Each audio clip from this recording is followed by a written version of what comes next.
Just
Welcome, everybody.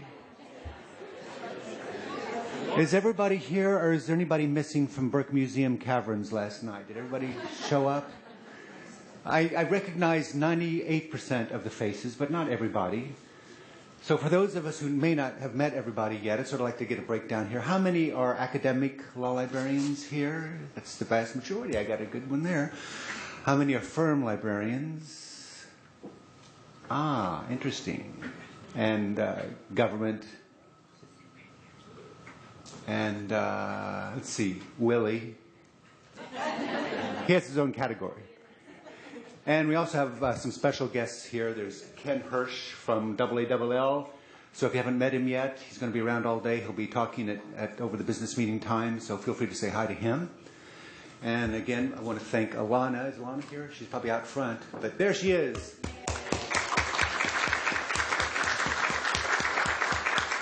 Alana, everybody came back from the museum. No one was lost, so everybody's here. And now I would like to introduce our host, who's done such a great job and wonderful facilities and great person, Penny Hazelton. Could I welcome you again to foggy Seattle? Sunbreak this afternoon is what I'm told, but who knows what the weatherman has in store. Although I have to tell you a little story. The last time we did an event outside, we have an annual picnic to start the year, and Rob Britt, who is organizing it this year, went to a website that did minute-by-minute rain and sun, and we have always been outside for 30 years, right? So we didn't want to break that. So at 10 minutes to 12, it's raining.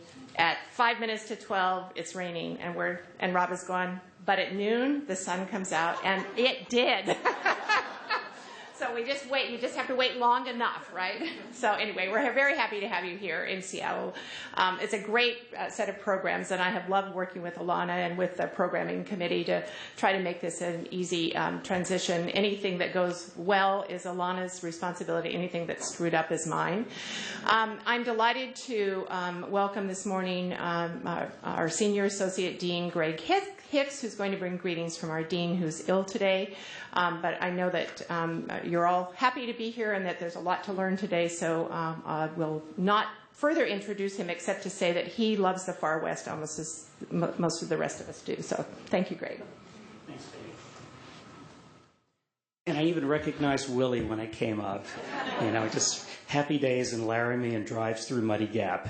So anyway, I just wanted to say a very warm welcome to all of you. We're really honored to have you here. Your gathering is so important to the field and for all of us who are doing scholarship, working with our students. Your work is just indispensable. It's just essential to us. And the fact that you're gathering together and maintaining your sense of just colleagueship and communication, it just means strength all across the board for all of the university libraries, county, city, municipal libraries, firm libraries, and just to have that energy going, it's everything that we need. Just one small anecdote along those lines. I was writing an article a few years ago and was needing to get back into the weeds in some legal archival materials in the American Southwest. And I had the sense that there was something out there that just was not turning up. And I was working with one of the archival librarians at the New Mexico State Museum in Santa Fe. And I asked, would you please just have one more look? And for reasons for which there were no reasons, he decided to have a look not under the case or the subject matter that I was looking for, but to try one of the names of one of the lawyers in this late 19th century firm in Santa Fe. And so he searched by the lawyer and found in a banker's box with a pile of records including railroad organization papers, articles of incorporations, litigations in this old railroad dispute, found the stuff I was looking for. Completely misfiled, in a sense, lost to the archives because they've been put in the wrong box who knows how many years ago. And I was thinking, this is the right stuff. This is archival librarianship at its best, where you go beyond even where you suspect you might find something just to try wild goose chase. Sometimes they turn up the gold, and this one really did. And I was one grateful researcher. It just made the piece of work possible. It really did. It would only have been a notional project without the hard data.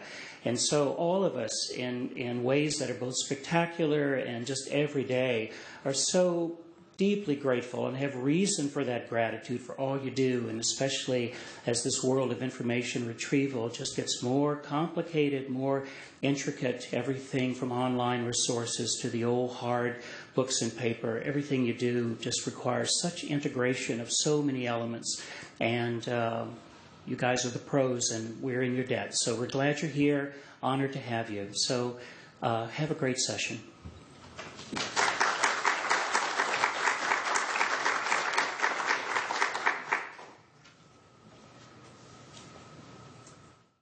I'm excited to introduce our keynote speaker. He's Professor Ryan Kalo, and he is an assistant professor here at the University of Washington School of Law. And you can read about him in the program. He was the founding director of the Tech Policy Lab here, and he used to work at Stanford. And he also worked in Washington, D.C. for the law firm Covington and Burling, LLP, and he clerked for a federal appellate judge. And he's had several publications, including in the California Law Review. And he got to testify before the U.S. Senate. I'm sure that was a great opportunity. And he's on several boards. He's on the Electronic Privacy Information Center, the Electronic Frontier Foundation, the Future of Privacy Forum, and National Robotics Week. He's really involved in robotics, which is really interesting, driverless cars and all that kind of stuff. So anyway, we're excited, and so I'm just going to turn the time over to him. So. Thank you. Thanks. All right, can you guys hear me okay? I think I'm unmuted. Am I unmuted? Yeah? Everybody can hear me all right? I actually teach torts in this room, so I'm used to it. And those of you who sat over here, shame on you for sitting at, no, I'm just kidding. I try to get my students to all sit in the middle so that we can be more intimate. Thanks so much, Bonnie, and thanks, Penny, for hosting everybody. And thanks to all of you. The dean sort of said this already, but we just love law librarians so much. I was telling my wife that I got to present to a bunch of law librarians and how excited I was about it. Although for a moment I thought to myself, imagine how much research I could get done if I could just pose my questions to all of you and you could just, it'd be amazing. But anyway, I'll resist the temptation.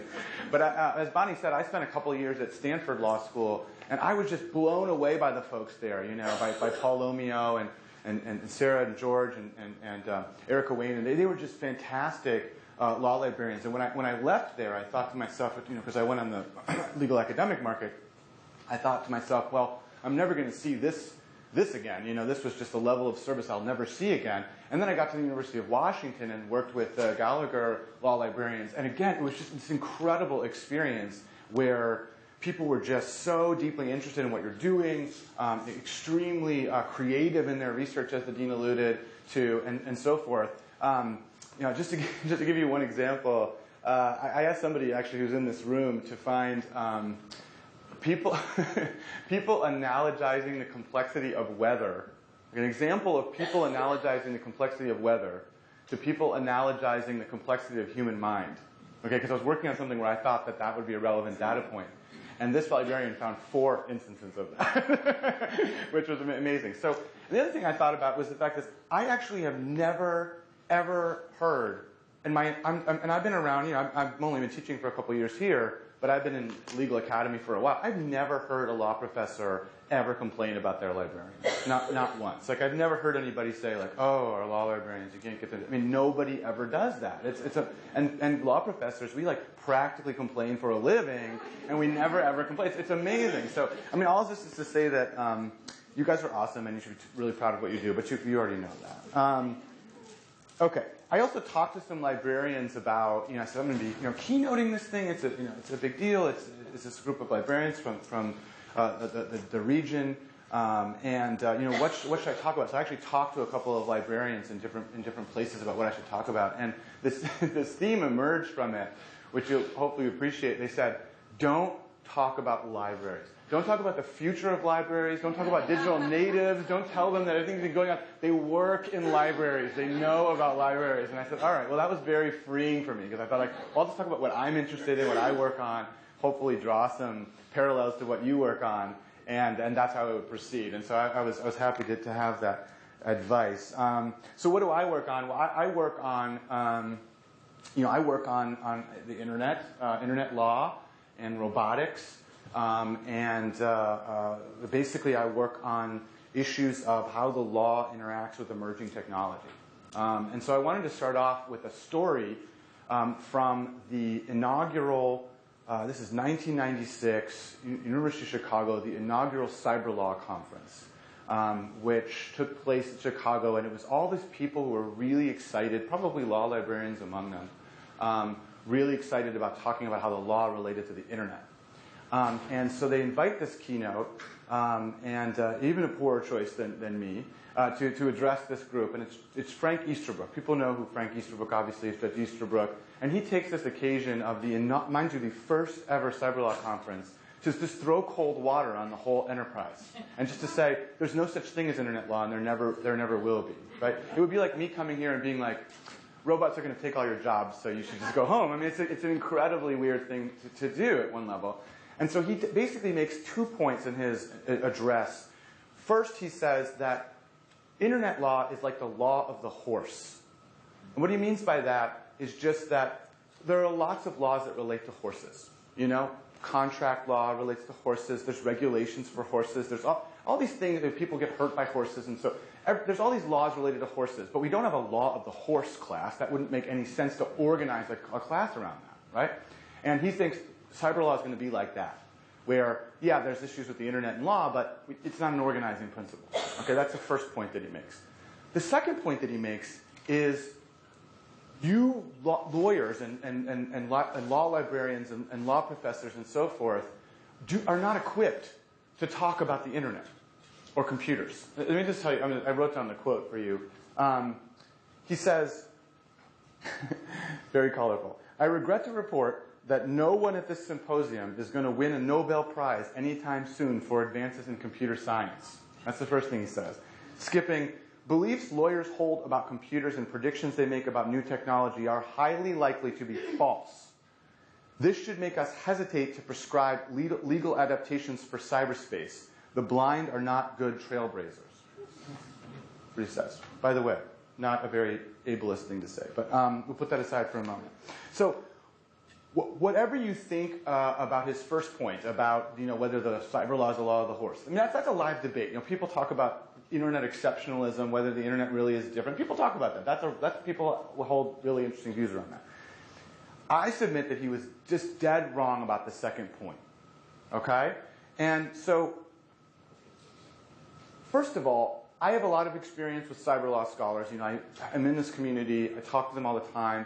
They actually have come to know a lot about computer science, a lot about networks, a lot about the internet. Some, and not just some, but a real critical mass of cyber law professors actually have dual training. Like sometimes they have PhDs, right? Like Barbara Van Shevik at Stanford has a PhD in computer science, right?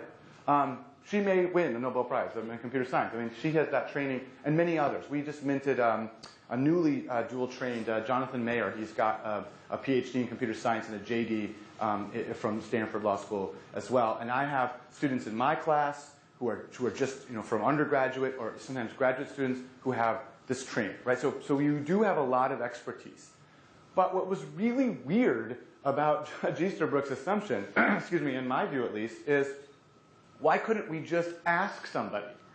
Do you know what I mean? Like, why not just ask somebody who does that for a living, right? And that was kind of a weird thing, right? I mean, to say that you guys you don't know anything about technology.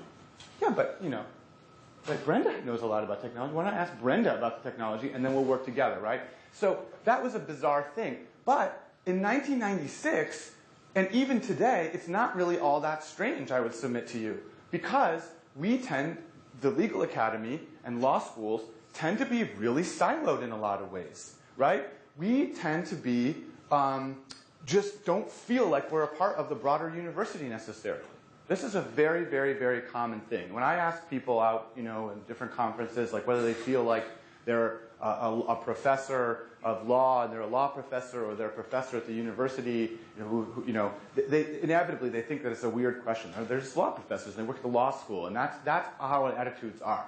I'm telling you, I actually, for non-strategic reasons, just naturally, I feel like I'm a professor at the University of Washington. And my department, my unit, is law. That's just how I feel about it, right? And as a consequence of that, I sit on dissertation committees in electrical engineering, computer science, psychology, information science, and so forth. I have this interdisciplinary lab that Bonnie mentioned, where I'm one of the people who's the director, but the other directors are in computer science and information school. That's where they are, and so forth. My work is deeply interdisciplinary for all these reasons. And I have not one but two classes that I teach where we conscientiously reserve room, in one case half of the room, for non-law students. So I teach a robotics law and policy course where 15 students can be law students, but the other 15 have to be from another department. And law students don't like that very much because, of course, there's a waiting list and they get annoyed by that. But, we have all these other voices, and I put them in these interdisciplinary teams of four people each, and they have to have technological training in addition to legal training. So that's one of the things that I do. And so I actually think that is really important. Not my own work is really important, but rather the idea that, at least notionally, we belong to universities. Now, I understand that in many instances, Hastings is an example, and I know there's at least one person from Hastings here. Hastings is a standalone institution. It's not necessarily yoked to a big university. But even in those instances, of course, Hastings has affiliations with UCSF and has the ability to draw from the broader, academic community, which includes a bunch of different places, different departments. And so, there is that prospect for law professors even at Hastings, I would argue. But part of the problem, of course, is the fact that in reinforcing this idea that we're not part of the university as a whole is even a physical removal. The fact that sometimes campuses like Fordham isn't even where the rest of the, or Maryland isn't even where the rest of the campus might be. Okay, why do I think it's important to do this and so forth? Because it turns out, by the way, not to be easy. Like the conversations that you have initially in courses where the people have different training are hard. And the research that we do at the Tech Policy Lab is really hard. For instance, we can't even figure out, if we're authoring a paper together, we can't figure out whose name should go first, second, and third, because the norms are different in computer science, and it means a different thing. I'm like, alphabetical. They're like, no, Ryan, we can't do that, right? And it's weird, but we have to have these conversations like that. Why is it important? Number one, I honestly believe that there are just very few problems left to solve in a complex society like ours by reference to any one discipline. The idea that you could just use law to solve a problem, it just strikes me as just outdated. Like there's no way that that's true, right? That inevitably economics, technology, so forth will come, psychology will come into play. I think that ship has sailed, and that's true. Second, we're all on a mission of educating law students, right? And law students almost inevitably are going to have contact with people with different training than their own, right? People who have legal training don't usually need lawyers. It's the people that don't have it and have other training that are going to need lawyers. And so for me, it's really important, and I think for a lot of us, it's really important that these folks be able to talk to each other and force themselves to talk these different languages and so forth. So those are at least the two reasons. Solving problems in an interdisciplinary way by reference to multiple disciplines and educating students on both sides to talk to each other, I think makes it really important. So that's what this brings me back to you guys in a sense, which is that if it occurs to me that while I don't have anything to say about libraries and where they're headed and what you should do, it just occurs to me that libraries, and even particularly in this region, actually, are maybe uniquely well positioned to help with this effort if you agree that it's important. Many of you have dual training, first of all, right? And that allows you a sort of facility with that kind of dialogue that you might otherwise have. I mean, I don't have dual training, I should say. I mean, I just have a JD. Many of my colleagues have other degrees, but I don't. I don't think it's necessary. You have common ground, it occurs to me, with other departments. in that you're all librarians, right? I mean, you have to share a lot with other librarians, I would think, because you're engaged in such a similar endeavor as other folks are. I don't think the disconnects are all that great between departments. I asked the library here, the Gallagher Library, a couple questions about what happens in terms of being at a big R1 research university. Do people come out of the woodwork and actually ask questions that are not law professors or law students? And I expected that there would be some, right? And the response I got is surprising even to me, which is that Gallagher apparently, correct me if I'm wrong about this, fields as many as 10 inquiries a day from non-law students, which is that's a big number in my view. 10 a day from folks who are not even affiliated with the law school. These are students from their departments. Relatively few inquiries from professors from other departments, which I think is unfortunate. And many of you maybe could report even higher usage than that. So there is a sense in which people are already using the library for different things. So there's this possibility of a law library being kind of a nexus, right, for other departments if you're interested in interdisciplinary research, if you're interested. Also, libraries, it turns out, make really great research projects and make for really great research projects. So what I mean by that is, so my lab had this really fascinating conversation with the City of Seattle Public Library. We had a librarian who does a lot of technology work come in from Seattle Public Library. And she was talking to us about a kind of conundrum that they have there, which is that they want to be as privacy-friendly as possible. Did anyone read that Washington Post article by Andrea Peterson about how librarians can't be shushed about privacy? Did you guys read that? Wasn't that interesting? So check it out if you hadn't. She's a friend of mine, and I saw her in D.C., and she said, Ryan, you can be really excited about this big Washington Post cover story I have. It's about the history of librarians pushing back against government surveillance and against especially Section 215 of the Patriot Act, dating back years, and fears that librarians have voiced about the government coming and asking them about their records, and the government telling them, oh, you're being ridiculous. We're not going to come. That's just overstay. We're never going to come asking for patron records. And then a couple years later, the FBI coming like, we have those patron records. You know what I mean? And them saying, no, this is what we warned you about, right? You have Attorney General at the time first saying all these bombastic things, and then apologizing to the head of the Library Association. And this is a great article. I really recommend it to you.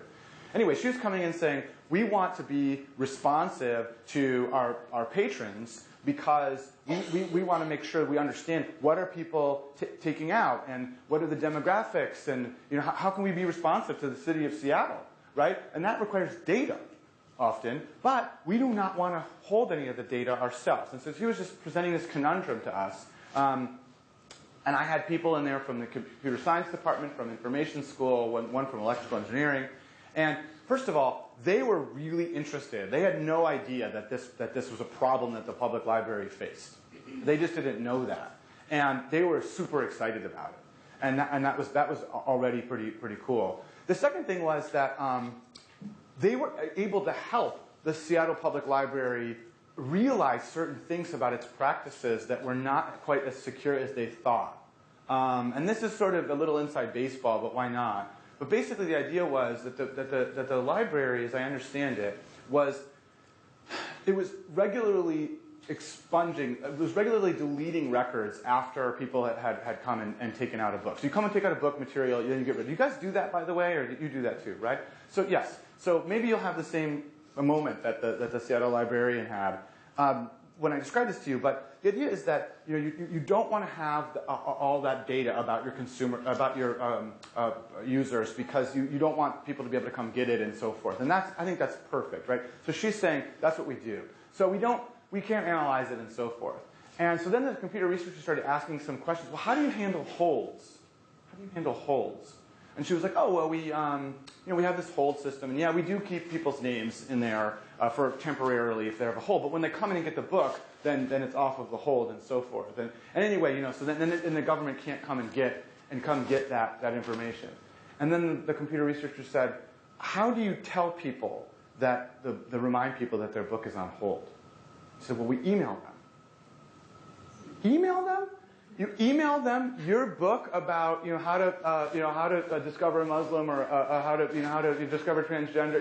You email them with their name to their email address, something that we know that the NSA is combing through with every single American. You, the most conscientious body in America about privacy, are emailing people, right? And she said, oh yeah, gosh, that's not okay, right? And so there's this great moment where we figured out we had a research project maybe, they figured out they had a vulnerability, right? And we're going to be able to work together on this. Now, I don't know what the Seattle Public Library is going to do. I don't know whether we're going to end up being able to work with them. But I got to imagine that there are dozens and dozens and dozens of interesting research projects available to you. And I got to imagine that if you were to reach out, you who research so much for us, if you were to reach out to other departments and other students, maybe you already have, and again, I apologize, I don't know, but if you haven't, or if you haven't looked everywhere, there are some interesting research projects that might be helpful to you.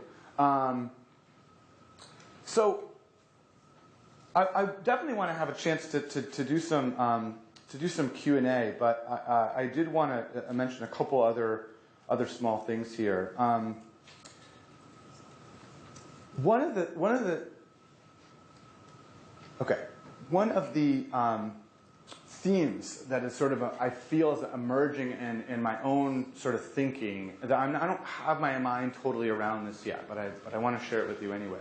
One of the themes is that I think is emerging is that there might be kind of a methodology, if you will, and maybe that's too grand a word, but a methodology around the study of emerging technology. And I wanted to share it with you because I think it relates to some of the elements we've been talking about. And the methodology is that when you have a new technology like robotics as an example, right, or the internet before that, that there's a kind of series of steps that you can go through in analyzing it. So that to the extent that professors or others or in your own research you're looking into emerging technology, which I imagine you must do, this is the sort of thing I've been thinking about, which is the first step what you do is you think about what are the essential qualities of that technology. So you think about what is it that makes, say, robotics distinct from previous or constituent technologies like the internet or computers.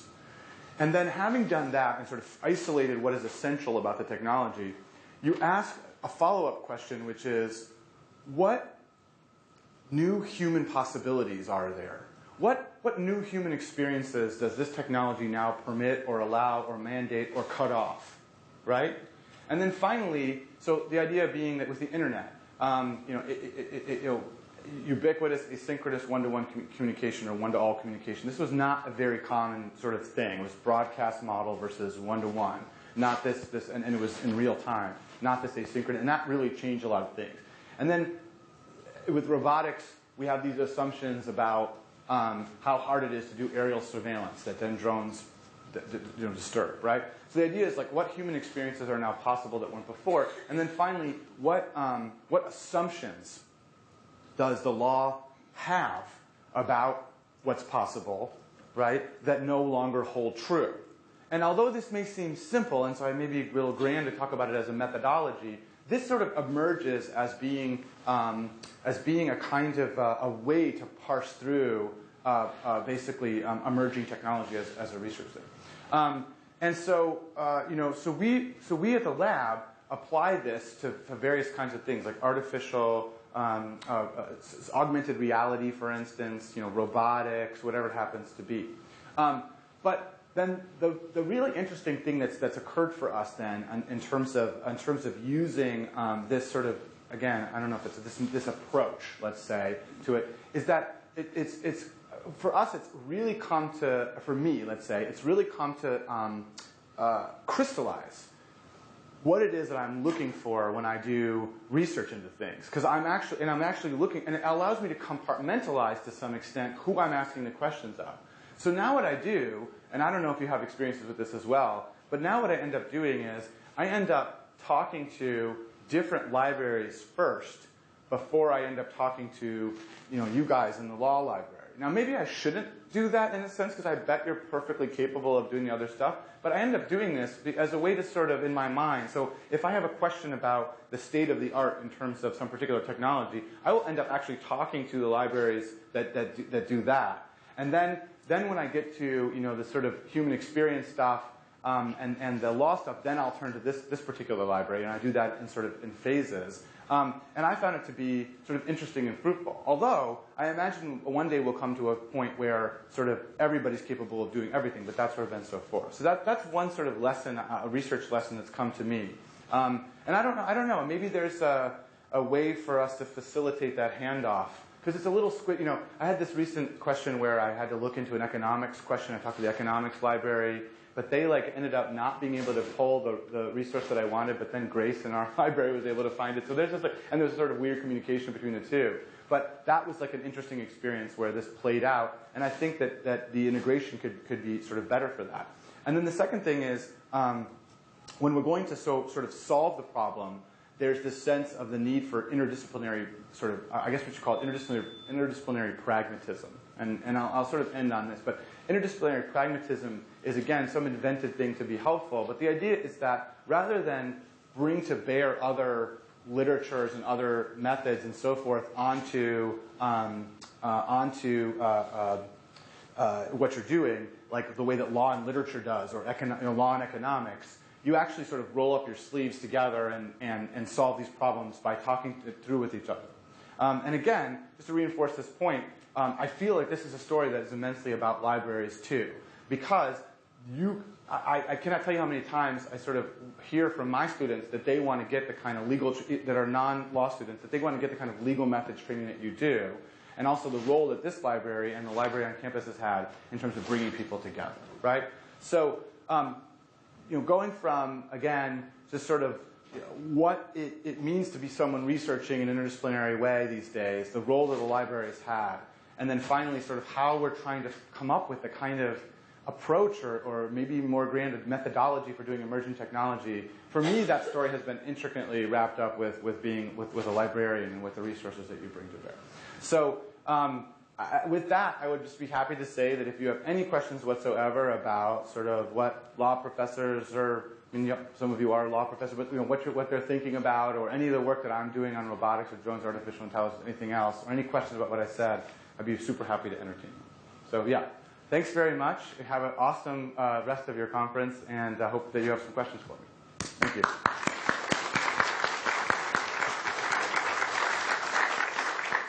My colleague Jay and I have mics. We're filming this or recording it. So anyway, if you have a question, if you would like Jay.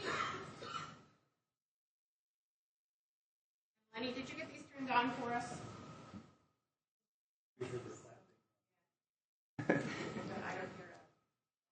Give it a Okay, try. just shout it. My question is, I noticed that I did a brief survey of state drone laws. Oh, I yeah. noticed that almost all of them deal with the use of drones by governments rather than by private individuals.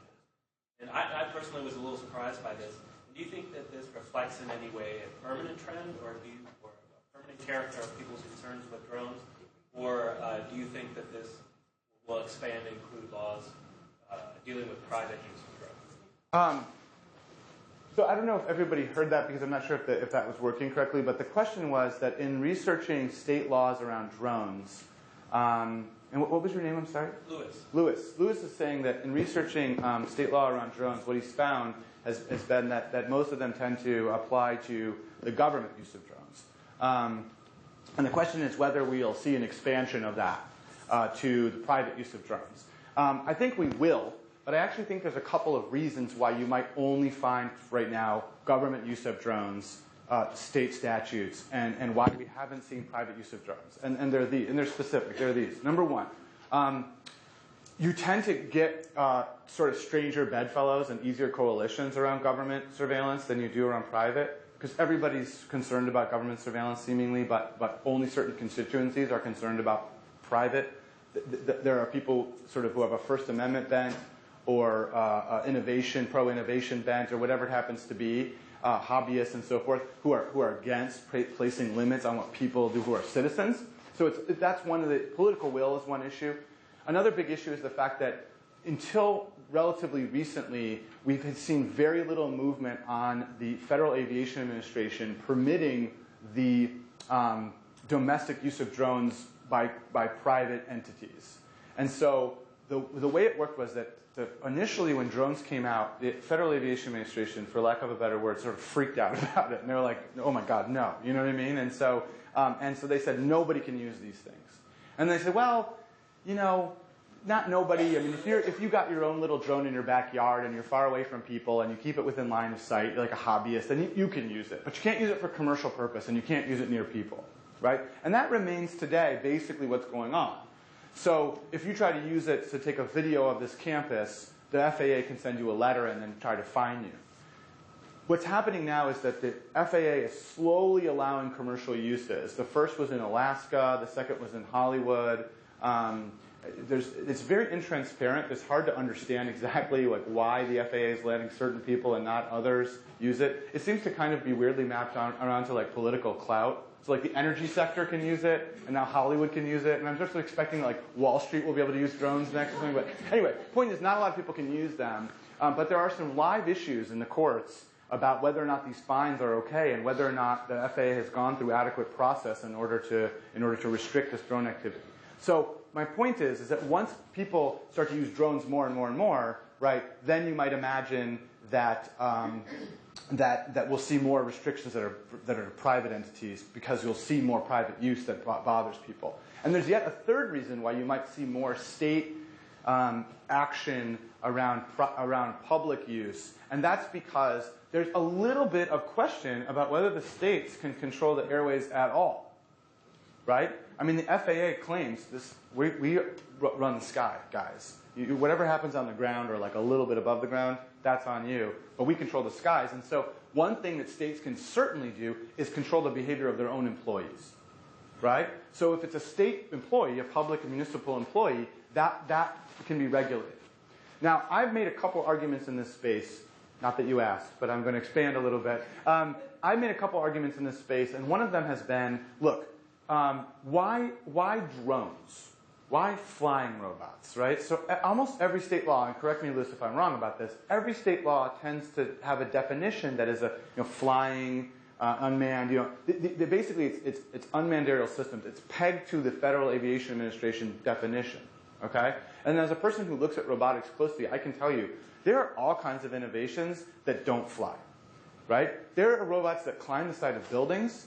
There are robots, one of which is the company is owned by Google, called the Flea, that's like a little unit like this big. It jumps 40 feet into the air and can then drive around on top of a building, like drive around on a roof. You should see the video of this thing. It is frightening. It's like just jumps into the air. You're like, oh my God, it looks like a toaster. And anyway, there are robots that officers are using where they throw a ball into like a middle of a scene and the ball takes all these different pictures, like something out of Star Wars. I mean, it is unbelievable. And yet, these people are expending their political capital on surveillance around. I mean, if you're the law enforcement and you find out you can't use drones for what you want to do, just get a pole or a weather balloon or one of these things that, you know what I mean? It sort of reminds me of, this is a way out there, but why not, right? So it sort of reminds me of, like, you remember in like the Wizard of Oz, you had the flying monkeys or whatever, And so, if you can imagine like the sort of, Oz gets tired of the flying monkeys and they're bothering everybody, they're really mischievous, and the flying monkeys, they go back to the witch and they say, I'm sorry, we cannot harass the citizens of Oz anymore. And she's like, why not? She's like, well, they passed this ordinance against, flying monkeys, and now we can't do what we're doing. And she goes back and she's like, just walk. You know what I mean? It's just like, it sort of reminds me of that. So that's one of the things I think is really myopic about the drone legislation right now. Yeah, in the back.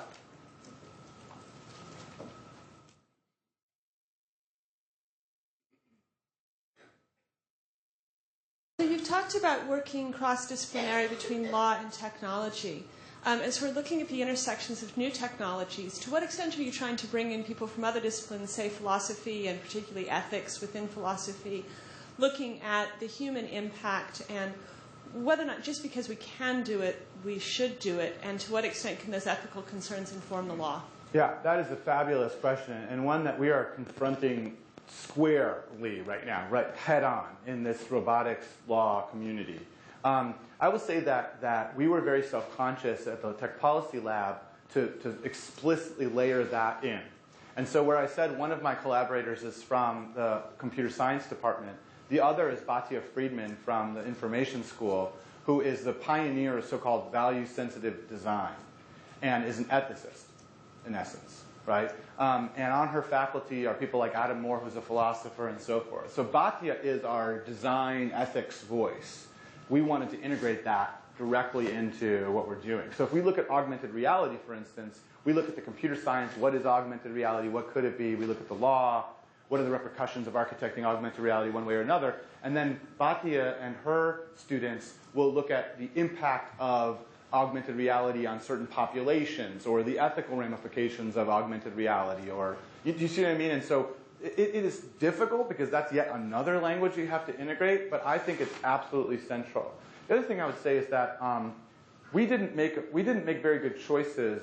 So I'm part of this annual Robotics Law and Policy Conference, colloquially known as We Robot, but it's actually the West East. It's the Robotics Law and Policy Conference. It's now in its 4th year. It'll be here at University of Washington in April, and we wanted to bring together technologists and lawyers and policymakers, right? Just like what I just said, just that, and that's who came out initially. And then increasingly, we got these great paper submissions from ethicists or people, you know what I mean? And we're just like, oh, man, this was really dumb. And so now, even now, we are getting these great papers and including these great papers from ethicists. And so now we are deepening our benches. We've had philosophers and folks who do psychology and ethics and so forth coming out of the woodwork, but not because we were particularly adept about it. And even now, if I'm going to be honest, our program committee is not deep on the ethics question. We have 3 or 4 law professors, 3 or 4 people from electrical engineering or computer science, and nobody who does pure ethics. And that's a gap, that I reminded again by your question that we need to address. But at least in the lab, we're handling it. But the short answer is it's crucial. You bring them in from the very beginning. You make sure they have the relevant training. Absolutely, that's the right way to do it. I don't know if that's responsive, but yeah. It's just curious because Hmm. and I think that I don't know, jumps on top of a building and can do it. Yeah. And we're thinking, whatever laws we're thinking about, I think we do have to think about the human consequences of those and look at the moral element of it as well. Yeah, I mean, I would just say that there's a couple people that jump out to me as being really, really good in this space. And if you were interested in learning more, Evan Selinger, who is a philosopher at Rutgers, and Patrick Lin, who's a philosopher at Cal Poly, and Aejung Moon, she's at British Columbia, and Kate Darling. There's people now who are really good on this issue. And in fact, I remember when I first, there's my coffee. Hiding on me, this coffee, terrible. All right, sorry. But I remember when I first did this, I made the mistake of making some comments to a reporter years ago about this new field of robot law and everything else. And I got a really interesting email from a robot ethicist who said, "We've been doing robot ethics since 2001. Where were you?" And I thought, well, that's pretty fair, you know what I mean? And by the guy who turned out to be just about the nicest guy. And so, one has to be sort of very careful. But the robot ethics folks, especially out of Italy, have been real first movers. The problem is that you can't just have ethics in a vacuum. You need the law and policy because that's where the rubber meets the road. You know what I mean? So they were missing something too, in fairness. But you need all of it. Because they're not conterminists. It's not as though ethics and law are somehow subdivisions of one another. You should come to the conference, April 10 and 11. Hi, my question has to do with, you mentioned a hold on books, sent an email about a hold on books. But isn't the real gap in digital research in terms of privacy? Because, I get emails from law firms, and at the bottom it says, this is confidential communication, but they emailed it to me. I email them back. The vendors have great firewalls and security, I'm sure. But nevertheless, I'm sending out questions, and I'm downloading stuff, and I'm getting all this stuff. So I'm sort of cynical about things, but wouldn't you say there's no such thing as privacy? Really? If somebody really wants to get to the stuff? Gosh, I hope that. I hope not. I mean, it's certainly the case. It's certainly the case that if you do hold information in any form, email, in your database, whatever, with adequate process, adequate, a little loaded, with sort of enough process, right, the government's going to be able to get it. And in that sense, no, there's no privacy. But, it is actually, there's a significant barrier. I mean, so if you think about the way that libraries kept records in the past, you might have like a book with all the people's names on it who checked it out, or a card with all the people's names on it in the back, so that really if you wanted to figure out who read what, you could do so. But what is the FBI going to do? Go to every library and look at every card? Of course not, right? And it was the digitization of this that made it possible to do this kind of dragnet kind of search. So the question in part should be whether you created this honeypot, this repository that is attractive to the government. And I don't think there are too many. I mean, that's what people are freaking out about right now, is the idea that everything, all the internet traffic, every single thing, right, is part of this sort of honeypot that the NSA can do. And hopefully that will help to cabin that. But I don't think it means that privacy is dead. I've come increasingly, so I've been writing about privacy for longer than I've been writing about robotics. I have very concrete views about a variety of things within privacy, especially commercial privacy as against the consumer. Some very concrete views about that. Recently, the University of Chicago asked me to write an essay about this question. And so I'm still thinking through this question. But I'll tell you what my present thinking is, although it didn't necessarily go so well last time when I did that. But I'll tell you what my present thinking is. I tend to go a little off the rails when I talk about things that I'm still thinking about. But I'm thinking that what's happening today, it feels like, at one level, the writ of assistance that happened in the colonial period that led to the Fourth Amendment in the first place. So what I mean by that is that the thing that we were really upset about in the United States was the fact that the British would have like these writs of assistance where basically they just show you a piece of paper and it just meant you got to cooperate in every way. It wouldn't say anything in particular about what they were looking for, but you got to open up your store to us and your books to us, and we're just going to look for stuff. Maybe you're not paying taxes, maybe you're this, maybe you're that. You know what I mean? And that's what really freaked us out. And that's why the Fourth Amendment not only requires reasonableness to issue the warrant and a warrant itself, but that you describe things with particularity. That's a huge part of the Fourth Amendment, that you describe things with particularity, as you know. And what I'm seeing now is a kind of digital writ of assistance, a kind of electronic writ of assistance, where they're just sort of helping themselves to anything they want with no particularity.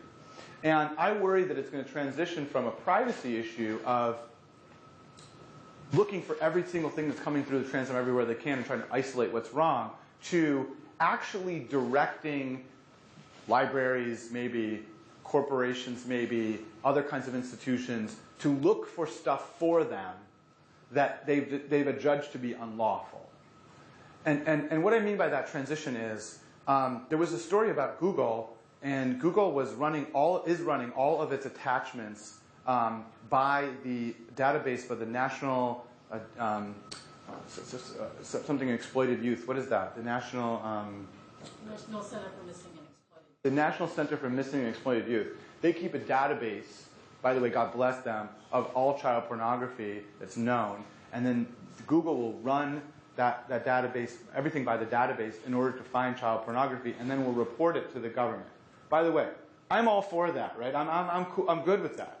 But then when that happened, reporters started asking questions, and the questions were questions like, what about, like, could you look for, like, someone planning a burglary? And Google's like, well, no, we'd never look for anybody planning a burglary, right? Well, what about copyrighted material? Could you look for, like, copyrighted material? Well, we could look for copyrighted material. You know what I mean? It's just like this sort of strange thing, right? And so, and in fact, in a way, they kind of do that with Content ID, right? And so, where's the line, right? And what's really interesting about the Fourth Amendment jurisprudence, and what people often sleep on this question, is everybody understands, like, you know, privacy in public is changing, and we're getting rid of the third-party doctrine that says just because you commit something to some third party like Google doesn't mean you get up all the expectation of privacy in it. But the thing that keeps coming back and back again is the idea that you don't have any reasonable expectation of privacy in contraband.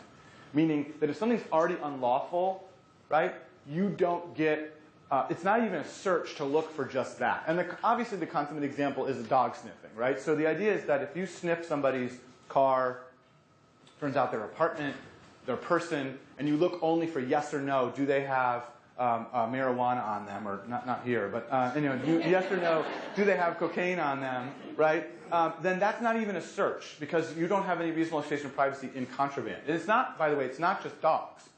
There's a case, Jacobson, involving field testing of cocaine. And so in that case, there was something coming through customs. It spilled. It was a white powder. They brought the feds in. The feds took this stick, and the stick, only turns blue if it's cocaine or pregnant. But no, it's cocaine.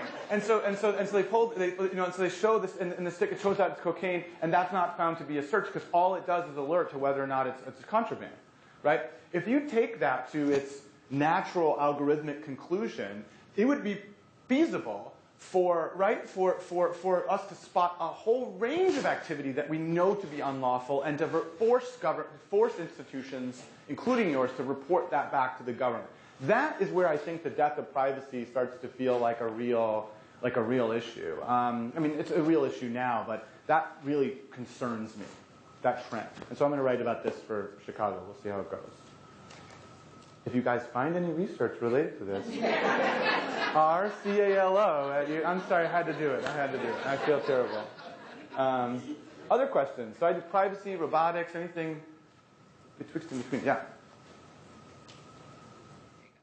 Not so much a question, but a comment with an example. On my way, I work in Cincinnati, and our airport's across the border in northern Kentucky, so I don't remember which state's laws they were discussing, but on the public radio station yesterday morning, they were talking about either Ohio or Kentucky feeling the need to update their don't text while driving law. And the rationale was that when it was written, it only expressly prohibited texting and handheld phone use during a conversation. And of course, they're saying now people are doing Facebook and tweeting, so we have to expand the law to cover these things. And my own, and by the way, I think using a device for anything while you're driving is just horrible. When I'm waiting for the bus every day, I see people who either almost have accidents or hold up traffic because they're doing it. My thinking is, why are you thinking so specifically? Why not just have a reasonably worded distracted driving law that says both your hands will be on the wheel and your eyes will not be looking at any electronic device that's not directly related to alerting you to road conditions? Well, I'm sure there are problems with that, but the nature of the discussion on the report made it sound like the legislator or the DOT representative was still thinking about trying to just draw up a list as opposed to the concept. I hear you, right? So you hear this a lot. This is a complaint that I think if it's a complaint, it's an issue that comes up again and again and again with technology governance. And the idea is that we write laws in a particular technological context, and that context will change on us, right? One great example is that we've been trying to update the Electronic Communications Privacy Act. Okay, this is the act that governs electronic communication privacy, as the title suggests. It was written in 1986.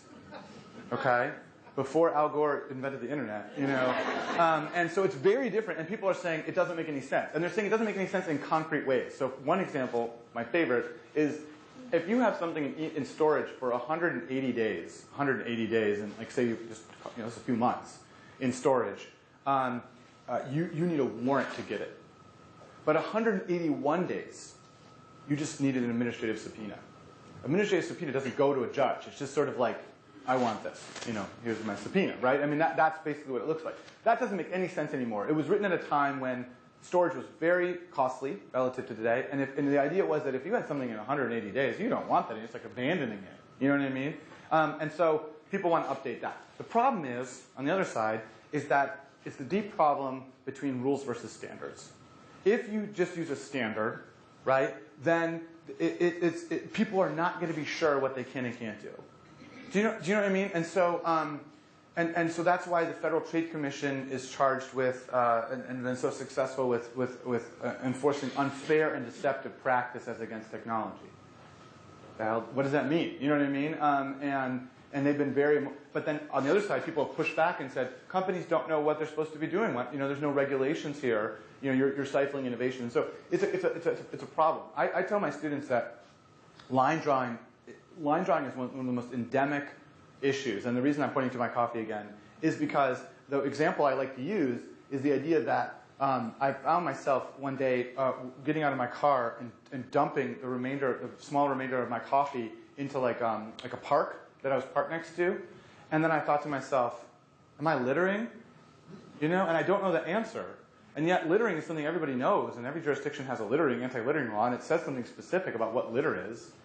And yet, this simple act that people do all the time, I don't know what it falls under, And so it's not just a technology problem, this line drawing issue. Right. But it's particularly highlighted by technology. Texting is a great example. Did you know that the Nevada driverless car law, which I helped I advised them on a version of it. Anyway, it doesn't matter. But there's a story behind that where they write this definition of driverless cars that is terrible, and then they have to cross it out and then rewrite it because there was this concern about that. Literally, they repealed the law and wrote the law over. But one interesting thing about it is that it says our anti-texting rule doesn't apply if you're in a driverless car. Right? So that's the other side of the coin, right? Where suddenly something that was a problem isn't a problem anymore. And that's about the definition of a car, not the definition of texting. You have to, she's got the mic already. I'm sorry, you're out. Plus, we heard from you already. Well, you sort of already answered my question, which is, as the policy lab, do you consult with governments or advocacy groups who are trying to catch up with their legislation?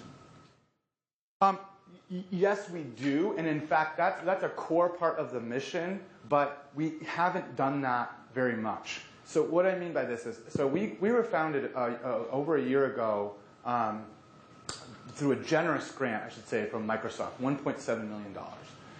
And we were supposed to have this sort of 3-4 year cycle. In the first year, we just kind of figure out how to work together. Do you know what I mean? All this rambling I did about process, what is our approach, how do we work together? How do we solve problems of authorship? That's what we did in the first year. So in the first year, we produced some really great research, and I mean objectively, and I'm not involved in it necessarily personally, but we won a Best Paper award. We placed articles in various top journals and so forth. We did a good job, I think, of the research side of it, but we haven't been very public. And now we're trying to cultivate those relationships with, especially federal lawmakers and so forth. And so we had someone from the OSTP, the Office of Science, Technology Policy, OSTP, at the White House come through here. We had FTC Commissioner Julie Brill come through here. We're trying to be much more outward-facing because ultimately our goal is to be a resource for policymakers. They can come to us. They're not worried about industry having a particular view. They have interdisciplinarity all in one place. And so that's our goal. That's our end game. But we're really not there. And we're just starting to sort of move that direction. But it's a very astute question.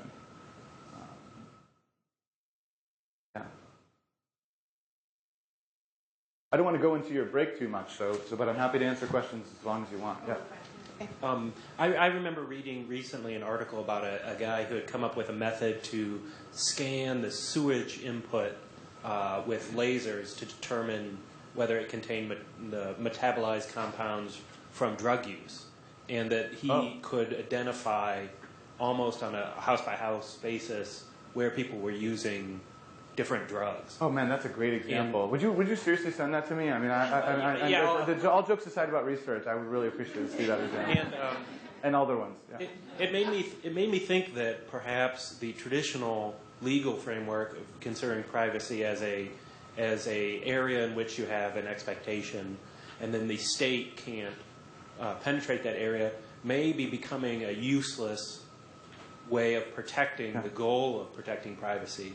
And that the state might say, who cares, what you do in your house? We'll just surround you completely in all the ways you can communicate with society and aggregate all that information, and we'll be able to know exactly what's going on in the house without violating your privacy. I think you can say that we abandoned that sewage. I mean, I would abandon it. Well, yeah, I mean, one under-examined change of technology that affects privacy is the ability to take stuff that was meaningless before and suddenly turn it into a treasure trove of information. So, like, you can add technology to, like, you can create a traffic light camera so that now you can catch people blowing through the light, and that's sort of this kind of surveillance where you're creating a way to catch people, right? But you can take an ordinary room that was just meaningless to somebody 50 years ago today, and then just tell an amazing story. So, for instance, we're constantly shedding our DNA all the time, and our ability to just entirely sequence this DNA and to figure out who you're related to and everything else, that has revolutionized, that. And so suddenly DNA becomes this thing that, although we're all shedding it all the time as part of being out in the world, it's suddenly this treasure trove of information. Sewage. Who cares, right? Sewage. Get out of my house, sewage. You know what I mean? But yet now all of a sudden it can be subject to these things. So there's a way that technology changes mundane, ordinary things, takes rooms, turns them into crime scenes. That is also interesting. But yeah, I mean, one of the most sort of interesting and profound Fourth Amendment cases everyone knows about is Kylo, which is the case where you're doing thermal imaging of the home. And it's not entirely sure. I don't think the justices themselves totally understood whether they were drawing a distinction about being able to see inside the house or not. Whether the problem in Kylo, which was that that officers were using a thermal imaging to scan the house to see whether people were growing marijuana, right? That was the issue in Kylo, and whether or not by doing so they were violating the reasonable expectation of privacy of the people inside, and the court came to, I think, the right conclusion, which is that you do need a warrant to scan someone's house with heating, but for the wrong reasons. They thought they were looking inside of the house. Justice Scalia has this line about you can find out intimate details about the home, like when the lady of the house is having her sauna. It's just like the weirdest thing to say in like 2001. It's like really a weird thing to say. But anyway, leading Jenny Suka at Yale to write this great essay in response that's entitled "Is Privacy a Woman?" And it's But anyway, the point of the matter is he had this mental model of looking inside of the house. But in fact, if you look at the actual images, right, it's just red. It's in the exterior. The whole way thermal imaging works is to get emanations that come out of the house. If the heat were only in the house, turns out thermal imaging wouldn't see it. You know what I mean? And so. And so we came to the right conclusion there, but maybe for sort of the wrong reasons. And I'm really interested in what you can do, where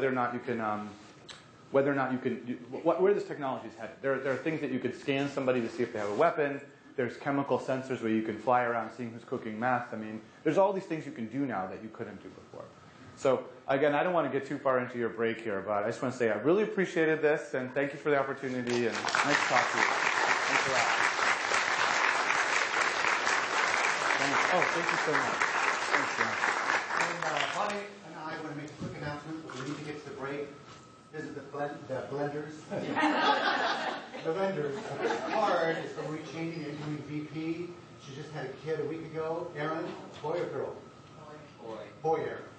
And so we're going to give her this card. And then we got her a really special gift. I thought this would be very appropriate for a little kid. Nice white one. So enjoy your break. We have our break today sponsored by Heinz, so we really appreciate their sponsorship today. So thank you for that. And also, please visit all of our vendors. They've all graciously sponsored and today. So say hello and enjoy some coffee and snacks outside.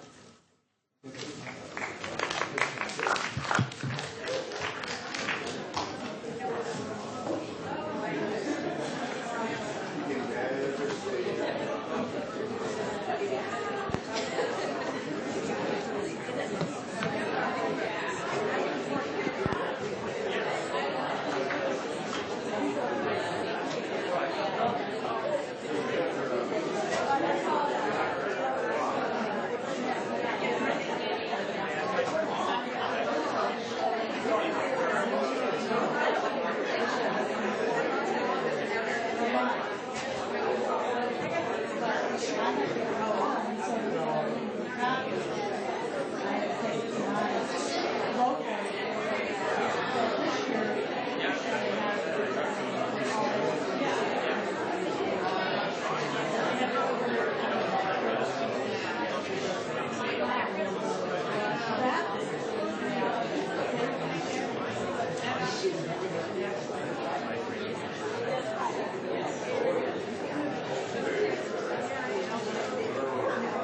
That's what we all want to do. We have a flash drive here. Got a flash drive to go on.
But it's ridiculous. I'm not going to scream because it isn't scaring me. I just find it funny. Yeah, I think I need at least the best one.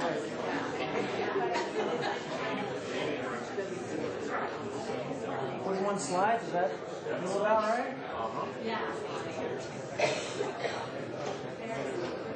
Your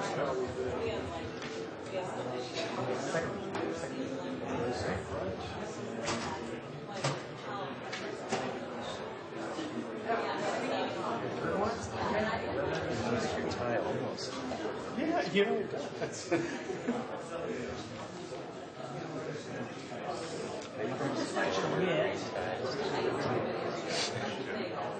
Actually, possible.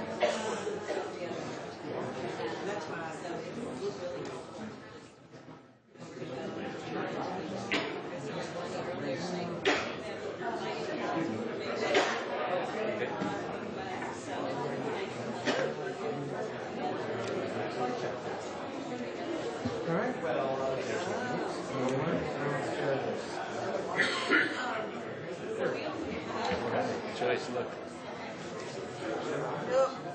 Big. From the podium or from our...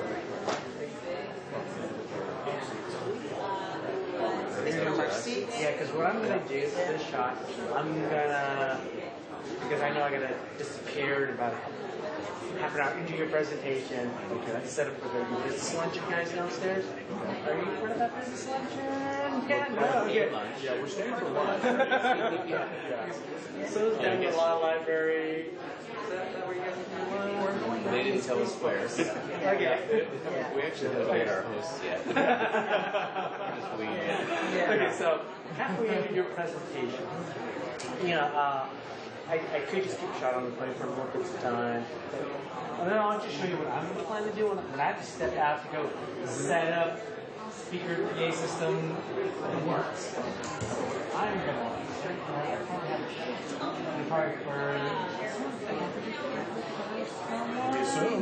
I hope so. So I would think I'm going to assume that someone's going to introduce the panel and everything like this, and then I just turn it over. Away we go. So this is probably where a shower would start off. And that was probably transition. I got to walk away. So that means all four on the panel. Right, you're not going to see well. Okay, so that's what I'm going to do.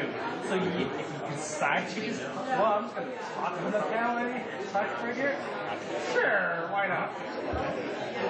So that means we're Yeah, so if you want to, going to be sitting over there. so if you want to, those right there. Yeah. Okay, we'll sit it there.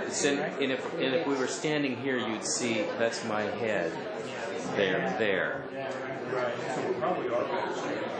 Where we'll stand. Otherwise, if we stood over here. This is the, where do we point this to change? Any part. But Joyce, if you stood in front of where you are, your head is not going to be visible. So it's not for the stand. You want to stand. I thought it'd be better we just sit here. I think we sit as a panel and talk there and then advance our slides. Yeah, so if they knew you were,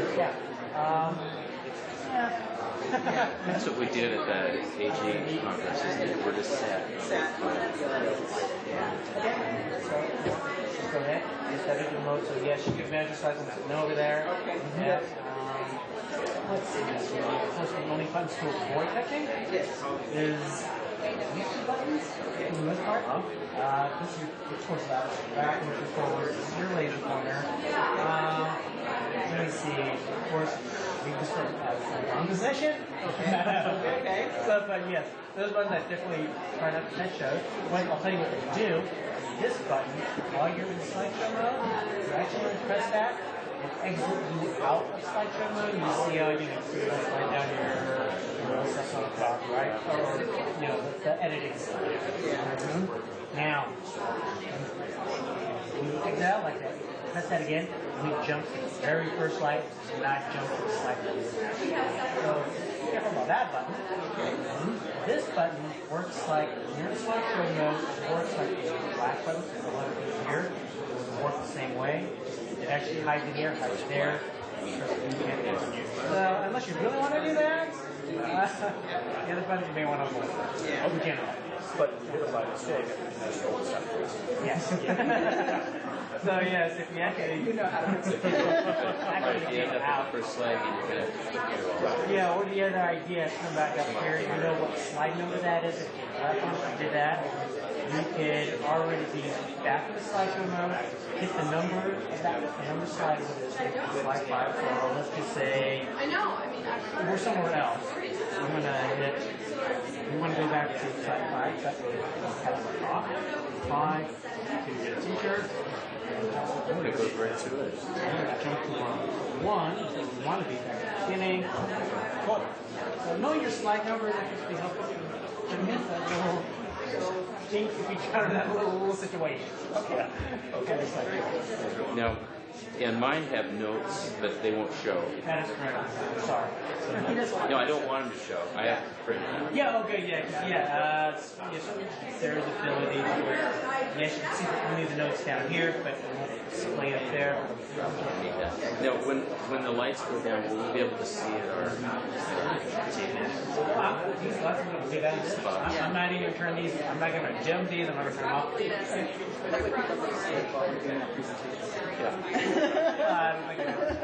Marijuana is a hot topic right now, so I don't think it's not interesting. I think it's very interesting topic. yeah. Okay. I kind of would like to sit through this a little bit, but I got to disappear and go send some things. That'd be interesting. Thank you. Thank you. Thank you, Fred. Any questions? I think so.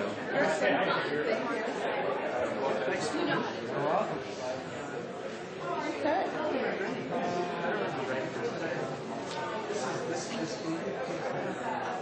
Like a lot of the spaces up there are vendors. I'm sure. Let me see Sue. Where are you seeing her? Oh, yeah. I'm Kathy Carlson. I'll be doing the introductions. I'm Sue counterpart at the Wyoming Agent's office. Hi. So, it's nice of you to do this for us. Oh, you're welcome.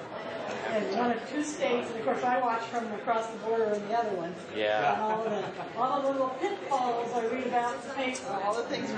So what states are represented?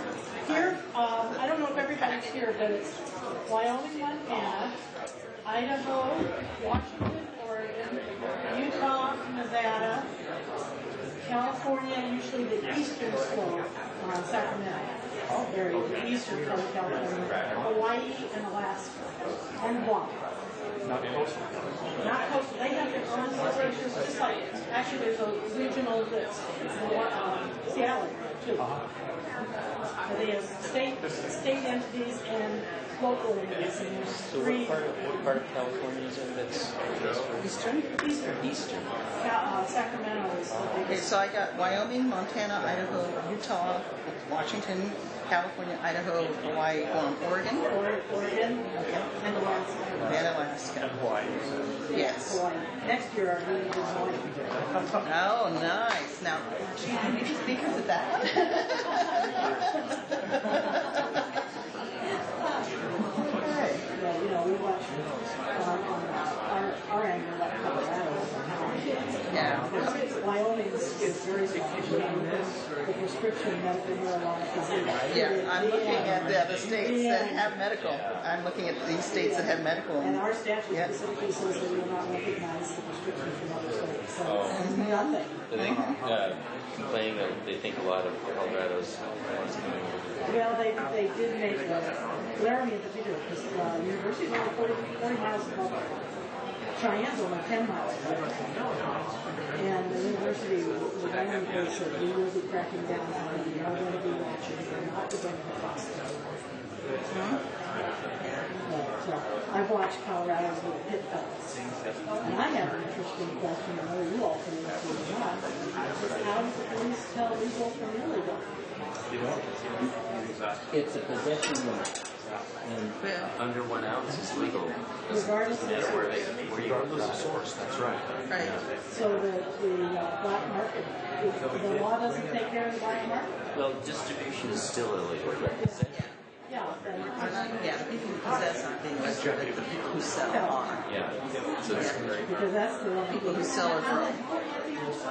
We're clamping down on the sellers and the growers, not the people who have it, if it's less than an ounce. Yes. So we're not throwing the people who have less than an ounce in jail, but we're going after the people who are especially selling it to minors. And I noticed, I hit the Washington equivalent of C-SPAN last night, the channels, because they were having some hearings that looked like Well, we got to figure out how to reconcile the recreational But I don't think Right. Yeah, because we need to have the regulation on those edibles. Yeah, the food safety.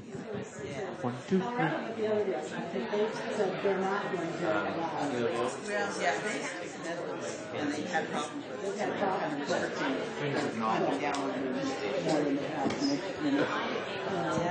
You all have a problem with the investigation of sellers. Colorado had the issues with the airport. And so, all of the commutations that popped up. 1, 2. Investigating what the island is doing. In Colorado, what do we do out at the airport? Yeah, that's not supposed to be the state. A lot of different nobody knows what about it. How do we do that? Now that we've done this, Now, my instructions were very short, but she was such a nice woman. No, because I didn't say much.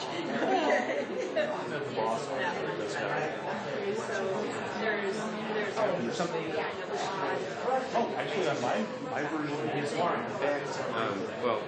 so I have one with his name on it. you do anything with the buttons? You can't do anything? The headline has to be printed in between AJs. I don't Mine know. doesn't have any age on it. It says age. Of course, I'm going to have to get names because we're going to put down a lot of this. We have one named over that has primarily move the AG, the administrative office, and renovate the Capitol. So from the governor on down, will all be skipped out. That happened here 2 years ago. Yes. It is. Oh, you want a lot clearer? It's right after me. I think they've been planning The mic's on the phone, but you can. Okay. The only I think the office is Well, that happened to us too. We used to be in the Temple of Justice with the Supreme Court, well, the headquarters. Temple of Justice with the Supreme Court. They renovated that, and the court decided, sort of like taking apart an engine and bringing it back together again.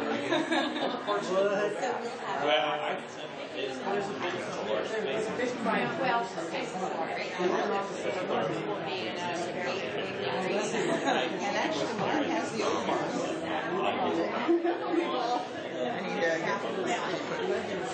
The thing I hate the most, the first thing sounds like that. Can you hear me? It's coming and I don't know. 10 months a year. So it sounds like our legislature. 20 days, 1 year. Well, the other part that if I want to. Oh my gosh. Okay. That's why your statutes are on There must be a lot of pressure to get something done. Yeah. What I should do is go by the meeting every evening. Yeah, possibly, yeah. Or put a little strap on the bed. I'm going to try to set that up that way, so if you do see a lapel mic, it's there. But if you can, then yeah.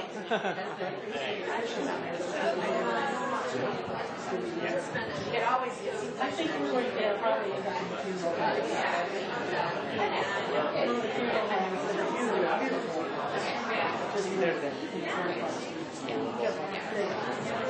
The state law. Great, thank you. It's pretty interesting. He's on this side. No, 3 was on that side. Okay. So it's going to work. Okay, so this one's there, one's over there.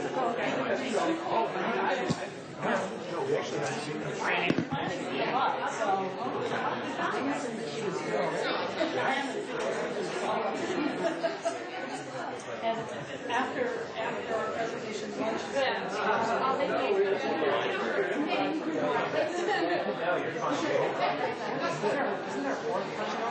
No. Just 3 of us. No, I saw that agenda said that, but there's never been a person. Exactly. Oh, maybe it was before your client was at one time. Was on the one for the AG conference. Maybe Sue was speaking. yeah, I think she was. Well, and we would be change your Yeah. Oh, well. Yeah. We're coming. Yeah, we're looking for a little action. Oh, darn.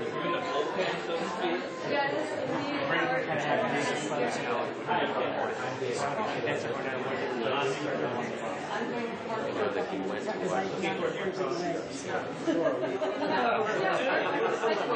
Not like at all? Nah, I just figured these people wanted to do more for you. Thank you. Well, Rob is doing it. It's okay. So they're about to sit for that. Yeah, that's good. I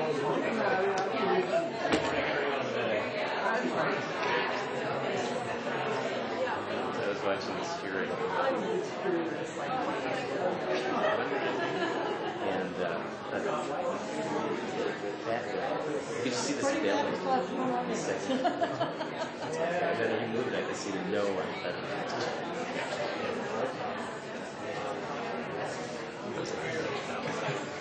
this was a hearing government on the House and the House. Did an hour on it. Yeah. They had 2 hours. He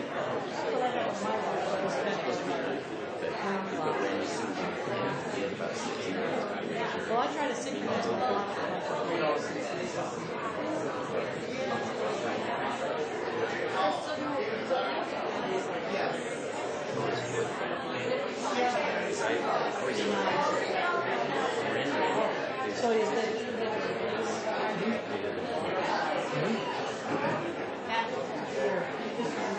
Yeah, she just came by to offer us fresh visit.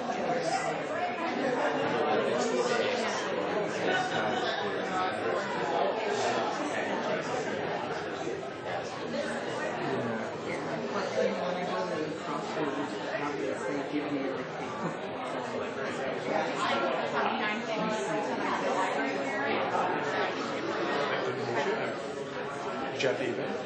Hi, Bruce Turcotte. I'm glad to meet you. I'm an alumni. 85.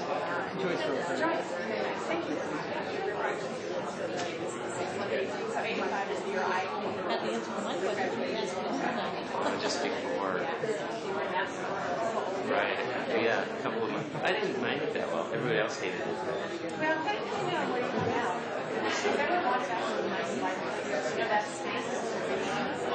Yeah.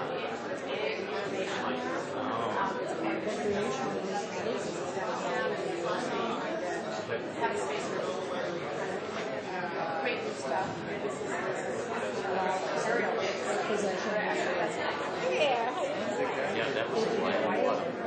Yeah, that was actually the best. Let me just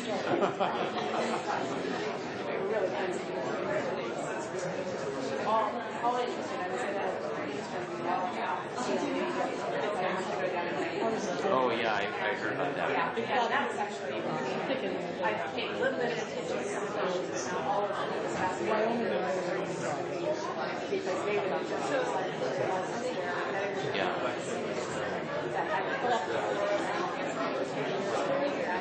Right. So anyway, it was just fascinating. And I think my client's chief of enforcement was at that conference, Justin North. Yes, yes, that's right. Anyway,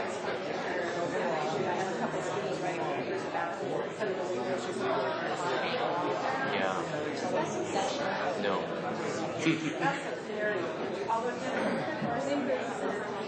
There are a couple of credit unions that are planning to. Actually, there was a legislative hearing on Monday. They were testifying. Yeah, it was a hearing specifically about banking. No, it's because they're willing to take the risks of following these DOJ guidelines as to how you can use this heightened due diligence and special suspicious activity reports that are flagged. And it's like, when I read this, I'm like, I'm not going to believe this.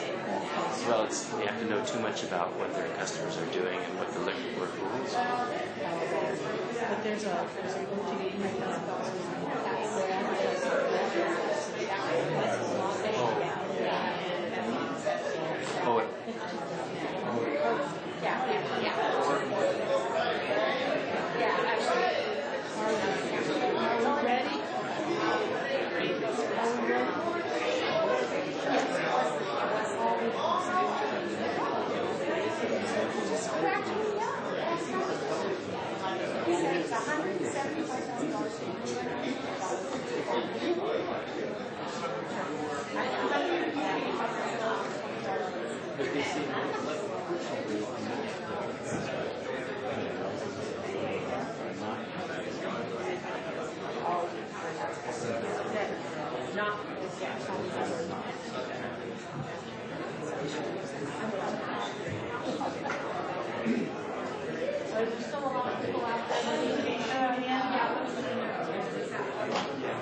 Bonnie, we're on a tight schedule, and come on in and have a seat.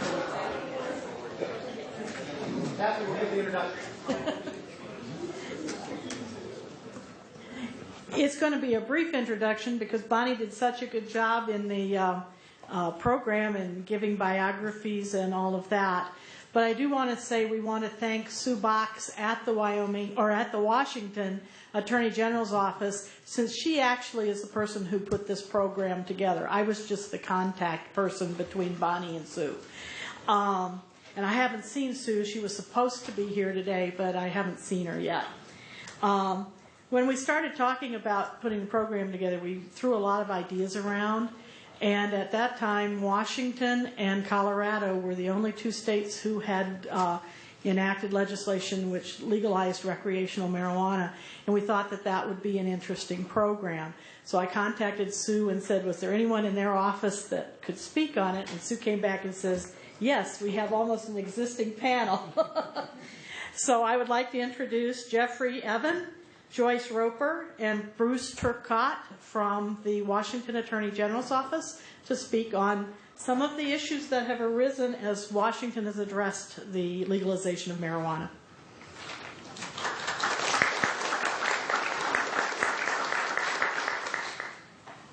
Good morning. I'm going to be talking about medical marijuana and wonder whether it's the precursor for legalization as the idea of marijuana becomes normed in the community as they see the medical use of marijuana. And right now we have 20 states and the District of Columbia that have authorized medical marijuana, but the laws vary widely in the various states. So I'm going to be talking about Washington's experience. That is not going to replicate the experience of any other jurisdiction that has a medical marijuana law because they really are widely variant. The history of Washington's experience began with a lawsuit. The gentleman you see pictured here is Ralph Seeley. Ralph was a lawyer, and before he went to law school, he was a newspaper reporter for the Tacoma News Tribune. After Ralph began practicing, and he was an avid runner, he noticed that he was having some back pain when he was running. And after going to the doctor, he discovered he had a rare form of bone cancer. And with little likelihood of succeeding with medical treatment, but he was certainly going to try. It was a very painful disease, and he tried to get into a study that was going on at the University of Washington about using medical marijuana to help deal with the side effects of chemotherapy and with the pain. Unfortunately, the study had been closed for taking any new participants. So he did what attorneys would do. He sued. And so he filed a lawsuit in Pierce County, and what he challenged the scheduling of marijuana in the state of Washington, similar to what it is in the federal law, as a Schedule I drug, which means there is no medical use for it. It is in the same category as heroin.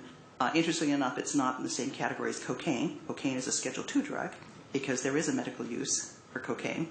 But he challenged and said, there is some evidence that there is a medical use for marijuana, so it should not be a Schedule I drug, and he prevailed at the Superior Court level. As a result of that, the Attorney General's office took the case and asked the Supreme Court to directly review the decision from the Pierce County Superior Court.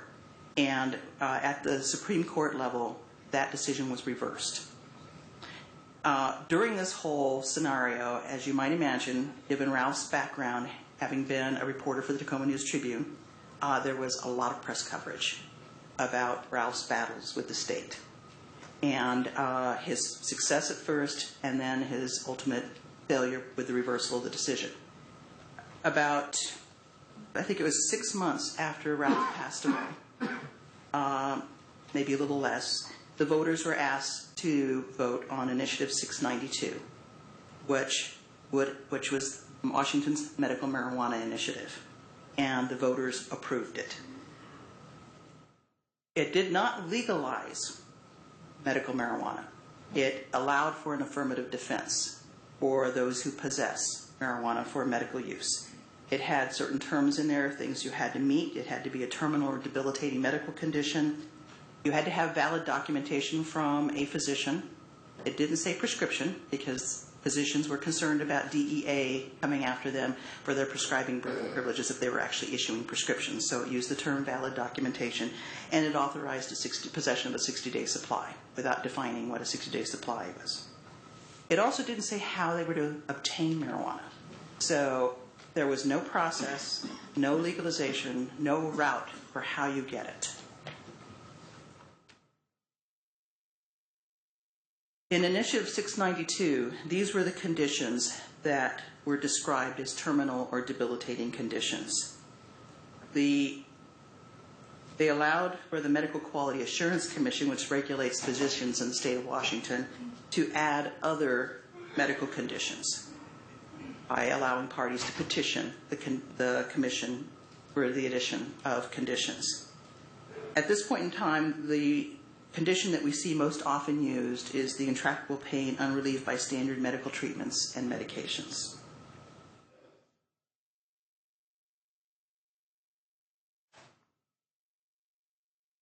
The Medical Quality Assurance Commission has added some conditions.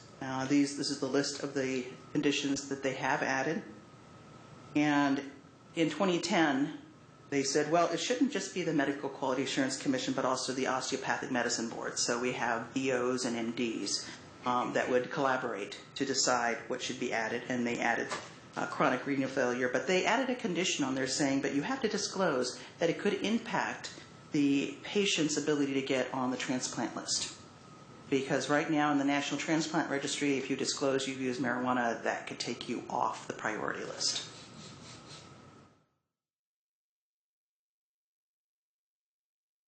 The Commission has denied these conditions, and they've seen some of them come back on more than one occasion. People have been asking for depression to be recognized, I think now 3 times, and they have not allowed it for these specific conditions.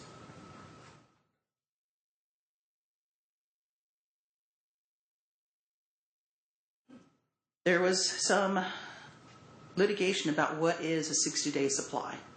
And initially the legislature asked the Department of Health to adopt a rule that would define a 60-day supply. And it was an interesting time. I'm assigned to the Department of Health as their attorney, and we went around the state and conducted stakeholder hearings and heard from many, many patients and from law enforcement, from physicians, what they thought should be a 60-day supply. Ultimately, the amount you see here is what was specified in the rule adopted by the Department of Health. And in 2011, the legislature decided to take that rule, and the same amount is now in statute. So this is the amount that a medical marijuana patient may have in order to assert an affirmative defense. They have to meet all of the other conditions in the statute in order to succeed in their assertion of an affirmative defense. Some of the patients have a designated provider who assists them with their medical needs, and so they can have, if the designated provider is also a medical marijuana patient, they can possess no more than twice the amount specified here. In the initial initiative, the only people who could give the valid documentation to the patient would be a licensed physician. In 2010, the legislature expanded the healthcare professionals that could authorize medical marijuana to physician assistants, naturopaths, advanced registered nurse practitioners. This has significantly changed the climate. When it was just physicians, it was a little difficult for patients to get valid documentation. What we found when it was expanded to these other healthcare providers, we began to see the volume of documentation being offered increased substantially. We would have these events called hemp fests, where people who supported marijuana would gather at these festivals. And we began to see naturopathic physicians set up tents there. And they would be assessing people for valid documentation. And we also saw sometimes physicians, but oftentimes naturopathic physicians coming into the state and not really setting up an office, but they would set up a location to meet patients and potential patients and hand them valid documentation. So questions began to arise about, really, are they assessing the patients? Are they truly being the patient's physician, or are they just in the business of handing out valid documentation? As a result, there was an increase in complaints. We began to see where there were, because there's no age limit, so there would be 16, 17, 18-year-olds who would go to these events and get valid documentation, and we'd get complaints from parents.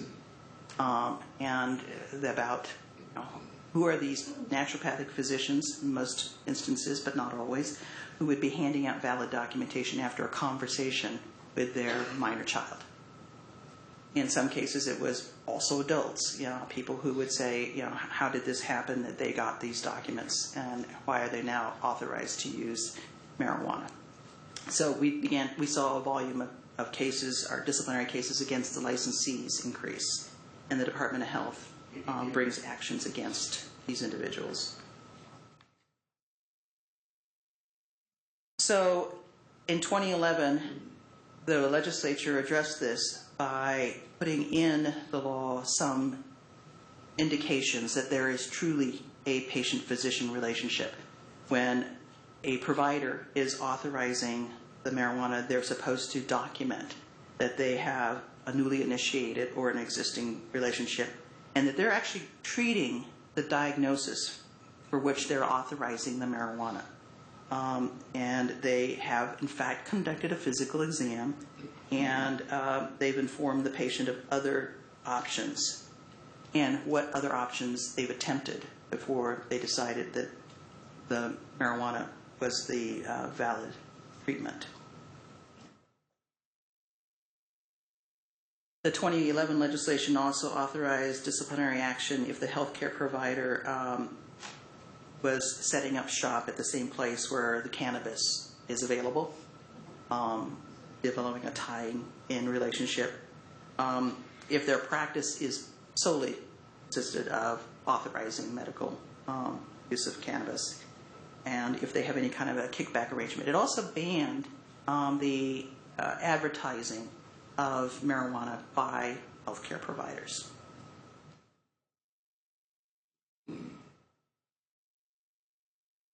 The 2011 legislation also authorized collective gardens for the first time, and this really was defined as no more than 10 patients participating in a collective and to share their supplies and resources, recognizing that some of these patients have restricted mobility, and some of them just have not been successful in trying to grow these because they can grow their own plants.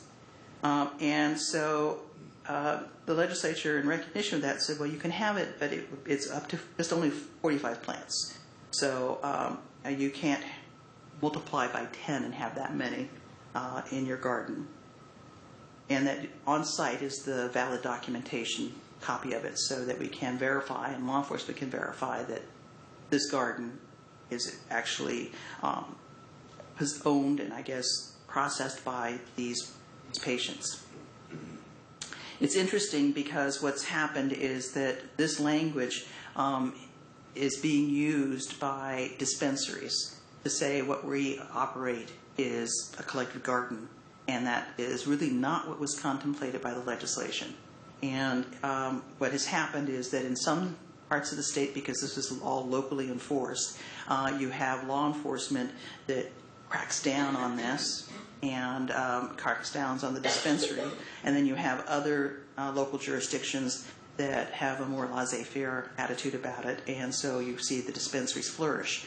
And so this has created concerns. For example, Eastern Washington, there's more of a crackdown on these dispensaries. The inconsistency is creating some confusion among the patients and the general population. They've also put in some protections for the qualifying patients so that the parental rights or visitation time with children can't be restricted solely because one of the parents medically uses cannabis, unless they can find that use interferes with their ability to perform as a parent. It also, now this is at the state law level, so I don't know how much influence it has with the National Transplant Registry, but it said it shouldn't be the sole disqualifying factor in deciding whether a person is suitable for organ transplant. And this was put in as a result of the gentleman you see here, Timothy Guerin. He is 56 years old, as seen in this picture, and he was at the University of Washington. He was on the transplant registry and was up at the top of the list, but when it was discovered that he had used marijuana medically, he was immediately taken off the list and died shortly thereafter.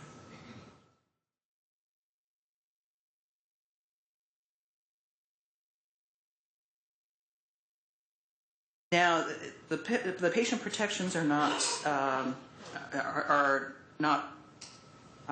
overarching. So there's still a civil infraction. You can't display it in an open view of the public. And you have, of course, no right to ask your health insurance to cover your medical use of marijuana. And the law as written says there's no requirement to accommodate on-site medical use in any place of employment, school bus, grounds, youth center, etc., and the DUI laws apply. What's happened with the language here, it says on-site medical use. We do have a case where an employee was not using it on-site, but the employer had a drug-free workplace policy and did require that there be a urine test for any drugs, and found a positive, and because she was medically using marijuana, and she was terminated. And that case went up to the Supreme Court, and there was recognition by the Supreme Court that an employer can have a requirement, a drug-free workplace, and can enforce it, and it was entirely legitimate to terminate her employment for the medical use of marijuana. So as implemented in Washington, we have had some issues because we have no state agency oversight. This is all locally enforced, and so we have seen inconsistencies in different jurisdictions depending on how tolerant or intolerant they are of marijuana use. And the 2011 legislation was really trying to bring in some state oversight, and the governor at that time vetoed a large number of sections, including the provisions for state agency oversight. And in that 2011 legislation, there was a proposal that be a registry for the patients, and it was voluntary, and those who chose to voluntarily register would be able to assert not just an affirmative defense, it'd be actually outright legal for them if they voluntarily registered. So there was an opportunity for the law enforcement to ask of the registry, is this person a medical marijuana patient, so that we would know not to arrest them, not to charge them. And that registry section was also vetoed. So among the 20 states and the District of Columbia that authorize medical use of marijuana, Washington is the only state that does not have a patient registry.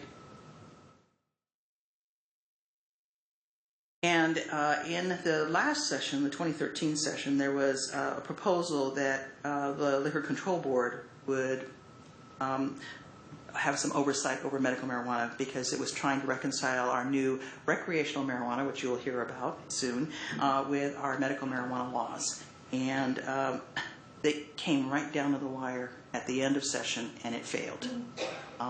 So we expect that they're going to take that up. It's going to be one of the first bills we expect to see at the next session. So what we're dealing with right now is, as I mentioned, inconsistent law enforcement. I also hear from some medical marijuana patients about the kind of charlatans that they sometimes have to deal with, where they enter into these contractual arrangements where they're told if they pay $2,000 up front, they're going to have access to medical marijuana for the next 2 years. It turns out, of course, they take the money and then suddenly they go, oh, no, the person who entered into that contract with you is no longer employed here at our particular medical dispensary, and you now need to be assessed again. It's going to cost another $1,500. I've been hearing from these folks that they want the Attorney General's office to do something to stop this kind of behavior, but really we don't have any enforcement authority under these contracts because it's still over an illegal substance. They want to trigger the Consumer Protection Act. They don't want to file a police complaint because they don't want to come to the attention of their local police. And every now and then I do hear about some crimes that occur where they show up where they think they're going to get medical marijuana and they are assaulted, robbed, and there have unfortunately been some instances where women have reported that they were raped when they arranged to meet somebody that they thought were going to get their medical marijuana. And some of these folks are extremely vulnerable and in desperate need of trying to access the marijuana. So, I do as much as I can when I talk with these folks about trying to report these crimes, but they're afraid of law enforcement. So, there are some who really are looking for some clarity about medical marijuana in Washington. And you have some of the folks who are taking advantage of the fact that there's no oversight that really oppose having something put in that would provide that clarity. Some of them operate in sort of a Wild West approach. And this slide needs to be updated. It's not 18. It's 20 states in the District of Columbia. And as I mentioned, there are the variations. And then this particular site has a compilation of the state laws if you wanted to see how they vary, how the different laws address medical marijuana. This is a good site for that comparison. I think these slides are going to be available so that you'd be able to access that. So if you all remember back at the time when we were all worried about the Mayan calendar, and it would just happen to be the Mayan calendar concern was just about the time we were going to be voting on our recreational marijuana initiative. As said here, this is really what the Mayan calendar was about, all of our concern. So now I'm going to turn this over to Bruce Turcotte, who advises the Liquor Control Board, and he's been helping them with the implementation of our recreational marijuana initiative. Good morning.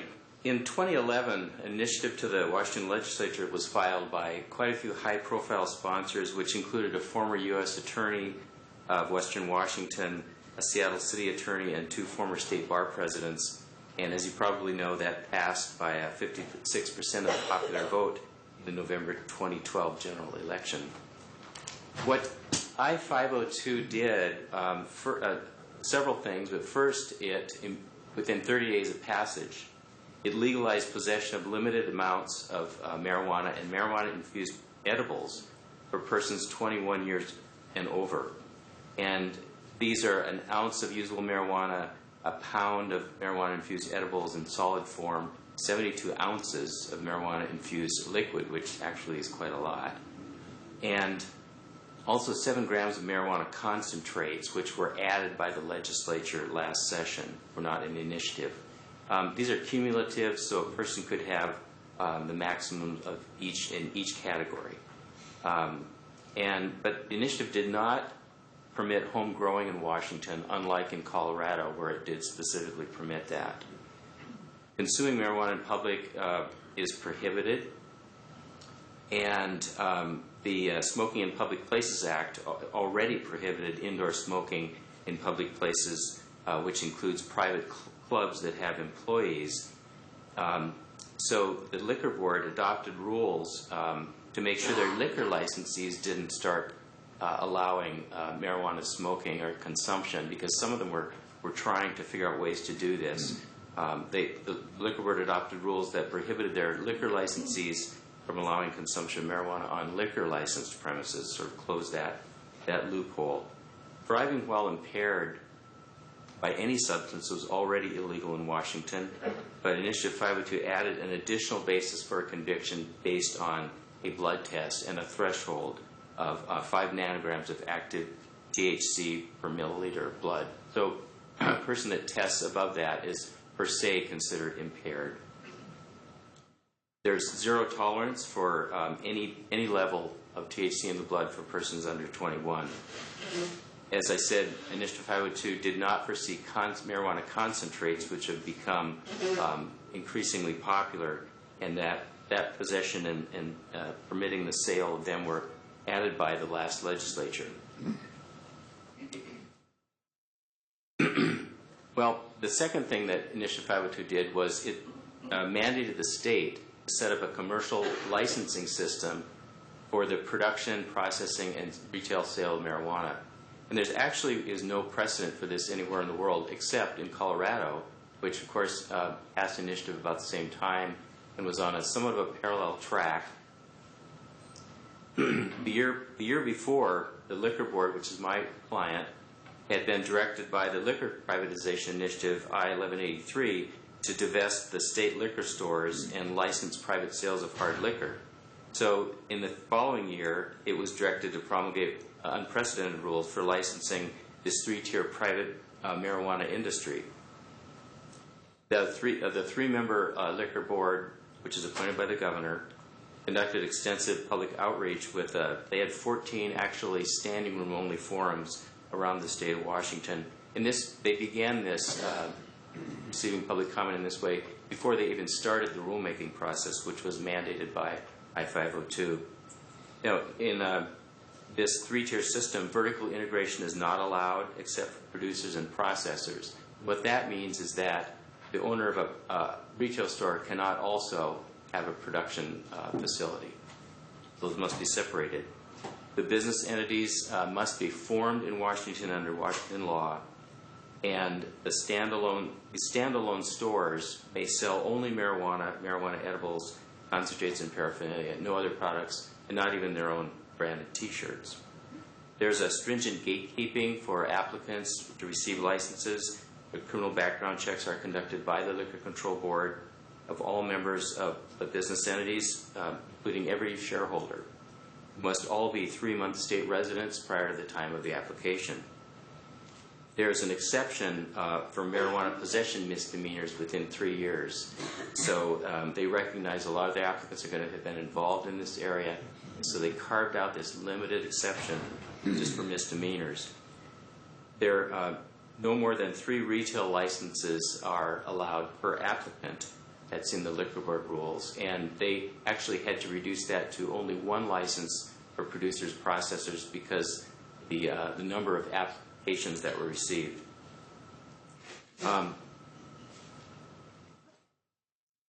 Now, everybody was waiting for the federal response because, well, marijuana was no longer illegal in these ways that I've described under state law. It, of course, remained illegal under the Federal Controlled Substances Act. And the question was, although there's really no debate about the federal government's ability to enforce its own laws, is the new state law preempted by federal law and valid on that basis? So the Department of Justice fairly early on said that it was going to issue guidance to the states of Washington and Colorado. And in fact, the governor of Washington and the Attorney General visited Mr. Holder in Washington in early January, very soon after this passed, to urge the Department of Justice to give some guidance to the state. Finally, in August of 2013, after waiting most of the year, the Department of Justice issued a detailed memo, and the bottom line is that it said it will not prosecute state licensees in this new industry or seek to challenge I-502 itself if 8 federal enforcement priorities are observed. And not only that, but a strong and effective enforcement system that is actually enforced in practice is being used in the state. So what are the priorities? Well, the very first priority is preventing distribution to minors. The initiative itself has a 1,000-foot buffer for stores and producers and processors from schools, parks, playgrounds, and other places where children might gather. They're all defined in the Liquor Board's rules. Advertising and products that would appeal to children are prohibited, and child-resistant packaging was mandated by the Liquor Board rules.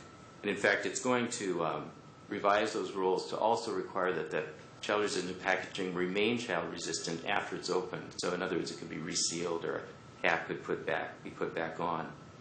The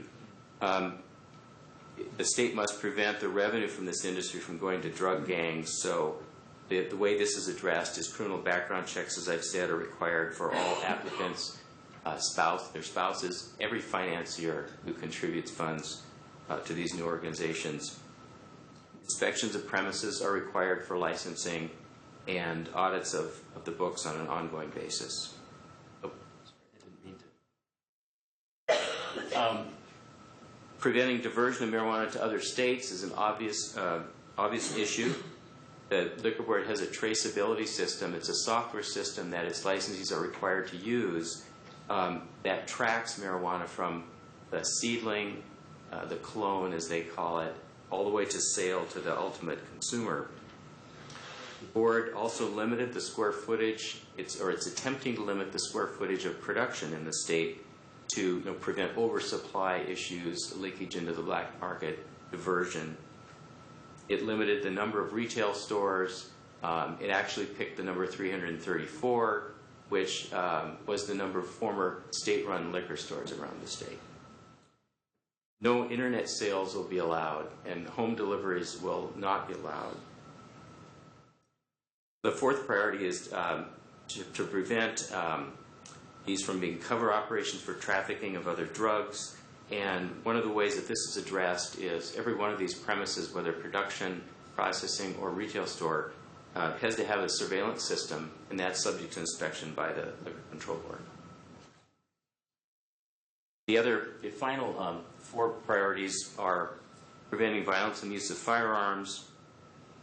The state law prohibits possession of, by patrons of Liquor Board licensed premises already. That was for bars and taverns.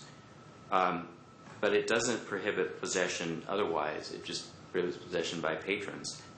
And federal law, on the other hand, prohibits possession of firearms anywhere marijuana is present. And the Liquor Board has actually advised its licensees of this federal law in the licensing process. The sixth priority is to prevent drug driving and health consequences. That's a big topic. I think those are two separate subjects that have been sort of put together into one. But as I mentioned, the per se DOI law is part of I-502. To protect the public health, the Liquor Board requires quality assurance testing by third-party labs. That the Liquor Board has had to accredit the labs itself. And so all the marijuana that's going to the retail stores has to be tested for a number of things. This is not true in the medical marijuana arena, so it's an advantage of that the recreational market has. There's a limit by Liquor Board rule on the amount of THC in edibles, and a requirement that products for consumption be scored to indicate individual serving sizes, and prominent labeling.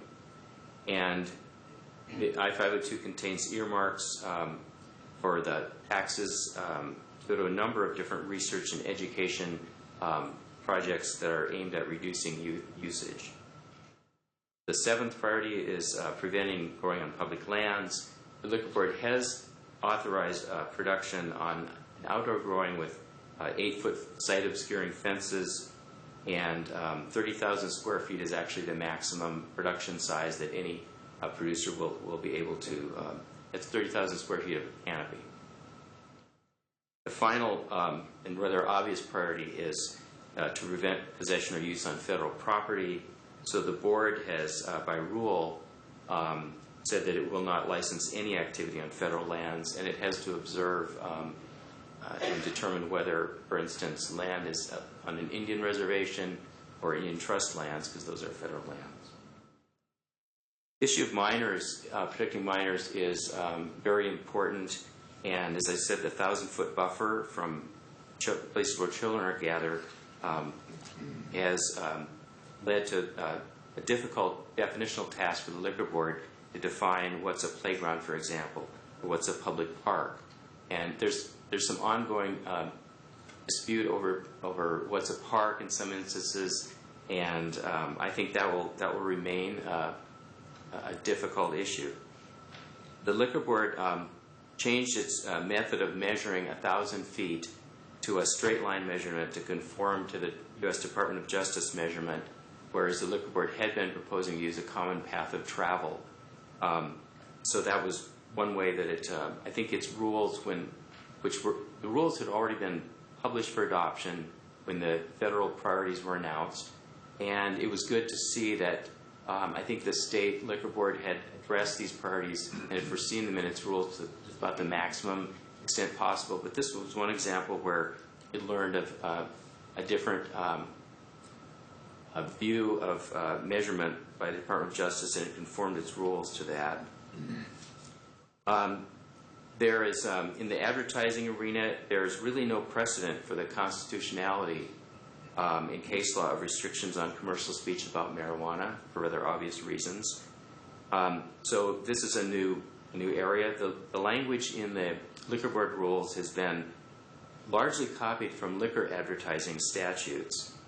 And these advertising restrictions, and then the tobacco advertising restrictions related to youth, which are also used as a model, were actually the result of the Master Tobacco Settlement, where tobacco manufacturers agreed to voluntarily not to target youth, not to use cartoons, and so forth. So these have now been placed into rules applying to marijuana. The liquor board did issue a media advisory that it would not enforce this 1,000-foot advertising ban against newspapers of general circulation when it was contacted by a couple of newspapers that pointed out they were actually delivered, sold near schools or delivered to the schools, and literally that would have prevented them, literal application would have prevented them from carrying any advertising for these businesses. But what does the 1,000-foot limitation mean for internet advertising?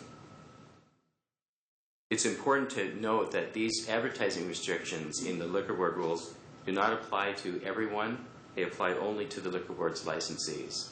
So the first question when there's a question about an ad, does this comply with the rules? Is this a licensee or not? And if it's not a licensee of the liquor board, there are really no state law restrictions. So this is an area, an obvious gap. It may be addressed by the legislature. In June of last year, the governor and the attorney general held a press conference to announce revised rules that the liquor board had decided to promulgate on an emergency basis, actually just before it was started to license the first stores to open in July, to prohibit products appealing to children and to actually require liquor board pre-approval of all edibles in their labeling and packaging. To date, the liquor board has approved just 42 marijuana-infused edible products, or rather as of September 30th, and it's denied, I think, about 8 or so. So there aren't a lot of requests being made yet. It's increasing over time as the processors begin to go into operation. These edibles are things like carbonated beverages, pita chips, brownies, cookies, and things like that. The sort of thing that the liquor board is disapproving are gummy bears and things that really look like the sorts of products that children typically eat. Although, as you can imagine, it's always easy to draw a line as to what is appealing to children. And I understand there's been at least one denial that's requested an administrative hearing. And so we'll start to see how this plays out through the process.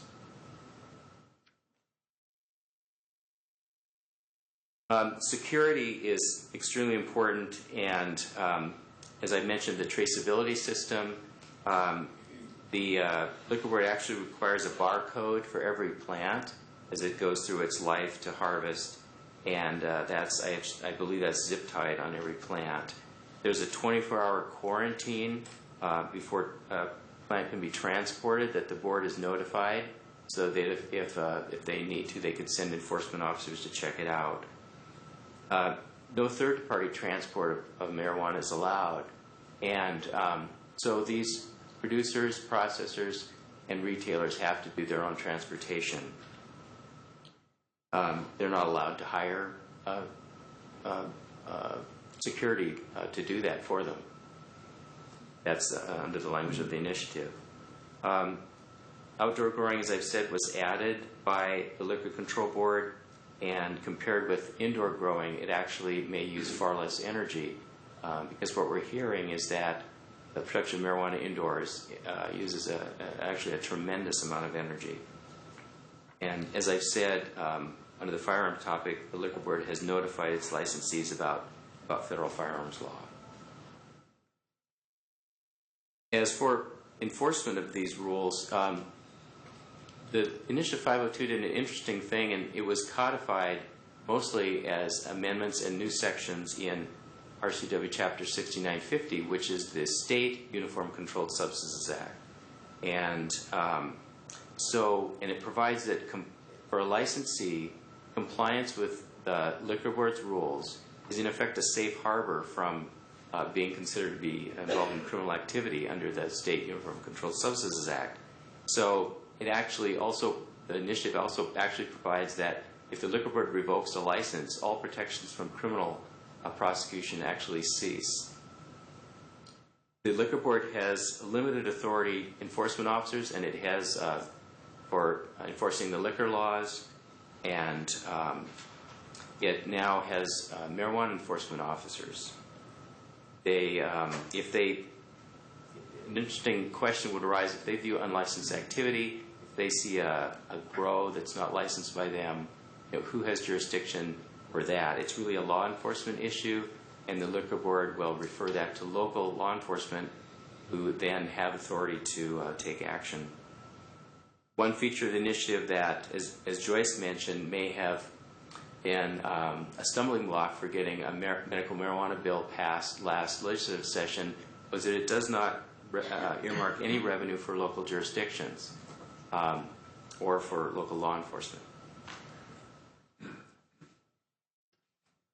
The Liquor Board opened applications for only 30 days last year, and it may reopen, and probably will have to reopen this application window after it's finally finished processing the current round of applications. But it was really quite overwhelmed, and it received more applications in that 30 days than it annually receives for liquor licenses. The Liquor Board had to estimate the total marijuana usage in Washington, and it used a consultant to do this, and the number that its target was 2 million square feet of plant canopy. Actually, that was the target for what it hoped to license in the initial round. The real estimate of consumption in Washington was somewhere in the neighborhood of 8 to 10 million, but the Liquor Board was hoping to reach about maybe 25% of that market in its first rollout. Well, over 5,000 applications were actually received for production and processor, and it estimated that by calling about half of them, that if it licensed all of those, there would be about 35 million square feet in production, which obviously may raise some kind of diversion issues. So it had to decide how to deal with this, decided to process only one of 3 applications that were allowed, and to reduce the square footage per license, the maximum square footage by 30%. And these square footage numbers were already in its rules. Its rules also allowed it to do this reduction if necessary. And actually that was not challenged by any of the applicants. So they're still working through, as I've said, there was a large number of applications, and they're still working through those. The 334, as I said, was the number of state-run liquor stores, and that's the number of marijuana licenses that the board has said it will issue. It did not receive any qualifying applications in 42 cities or counties, That's one reason it will need to reopen the application window in the future. It received over 2,000 retail applications, though. It needed to do something to reduce this number, because the initiative required, although the initiative did not set a cap on the number of producers, the initiative did require a cap on the number of retail stores by county according to population. So the board came up with numbers of those 334. It distributed by county and also by cities over a certain size. And then it ran a lottery. It pre-screened those 2,000 applications for age, residency, whether it was a Washington entity, criminal backgrounds, and so forth, and it eliminated a lot of them right off the bat. It put 1,170 in a lottery. These were many lotteries run for the individual jurisdictions, for the individual counties and cities, to come up with a ranking. Now the ranking wasn't that, like, if you came out number one in the lottery, it wasn't a win, and it wasn't a guarantee of getting a license.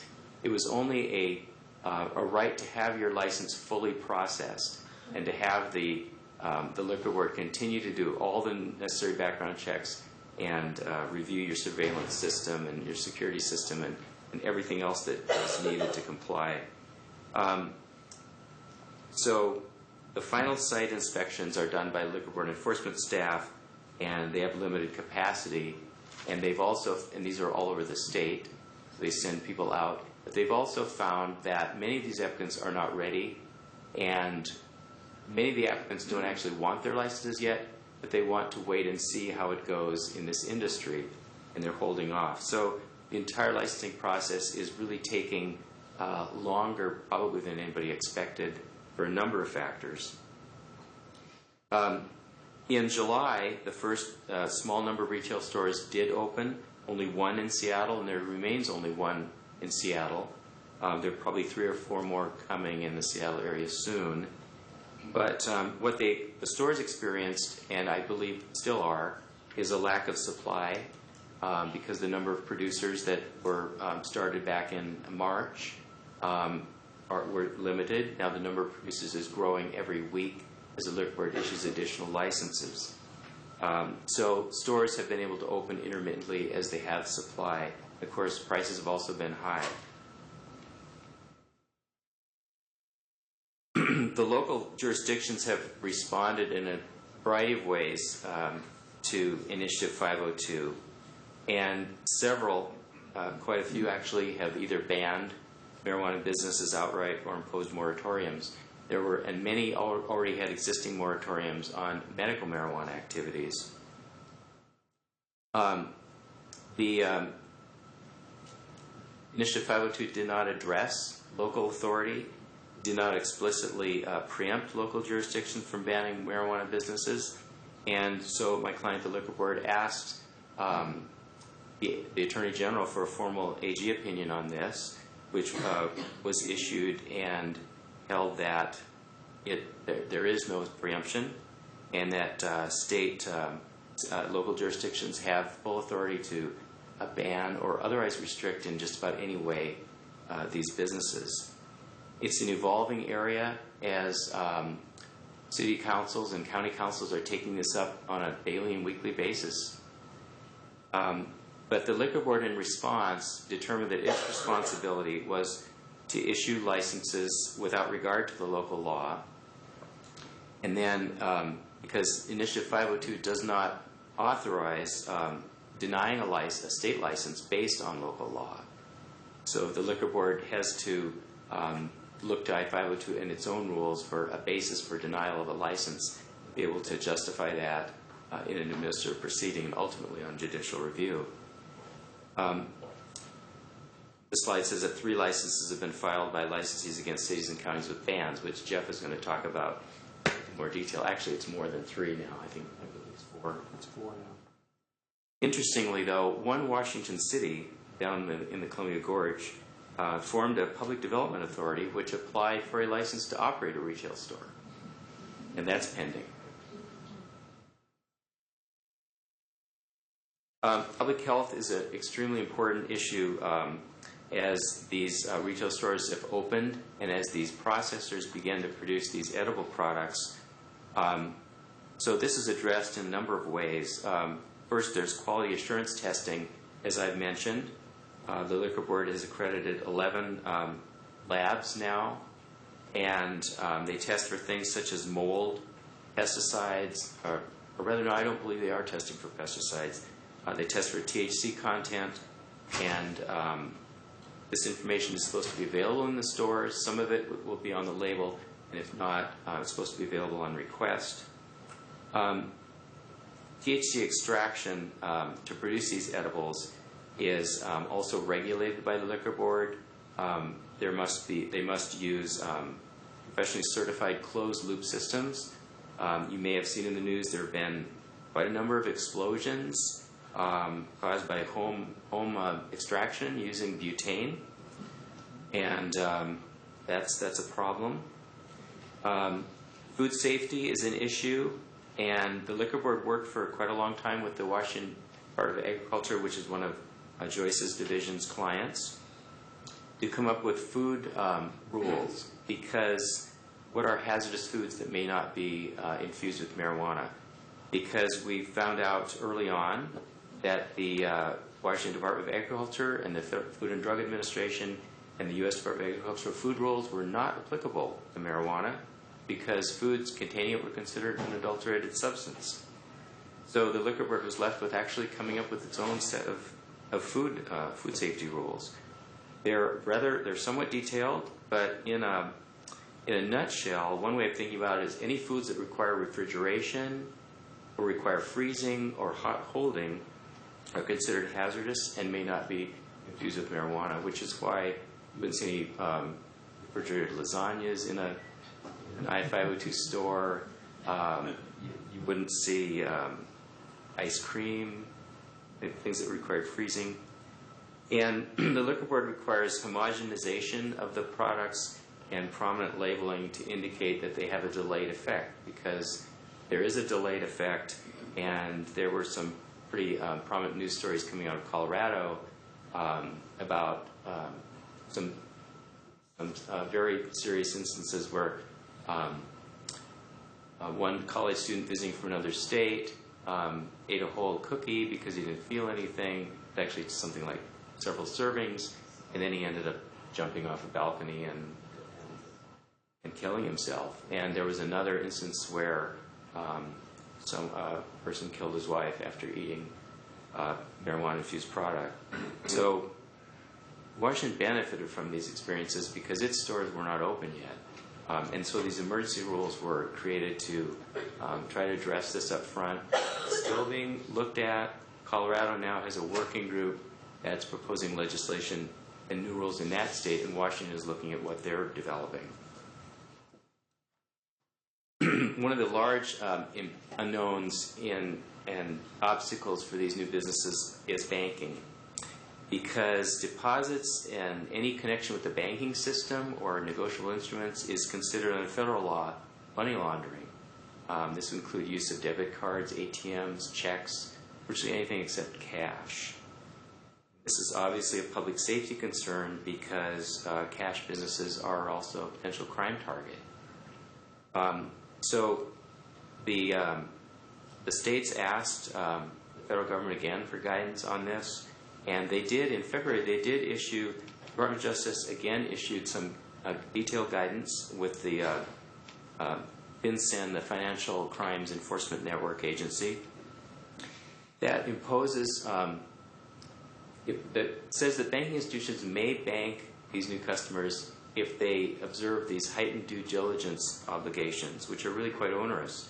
They are required to file a special type of suspicious activity report, which they were already required to do for customers they think might be depositing proceeds from drug.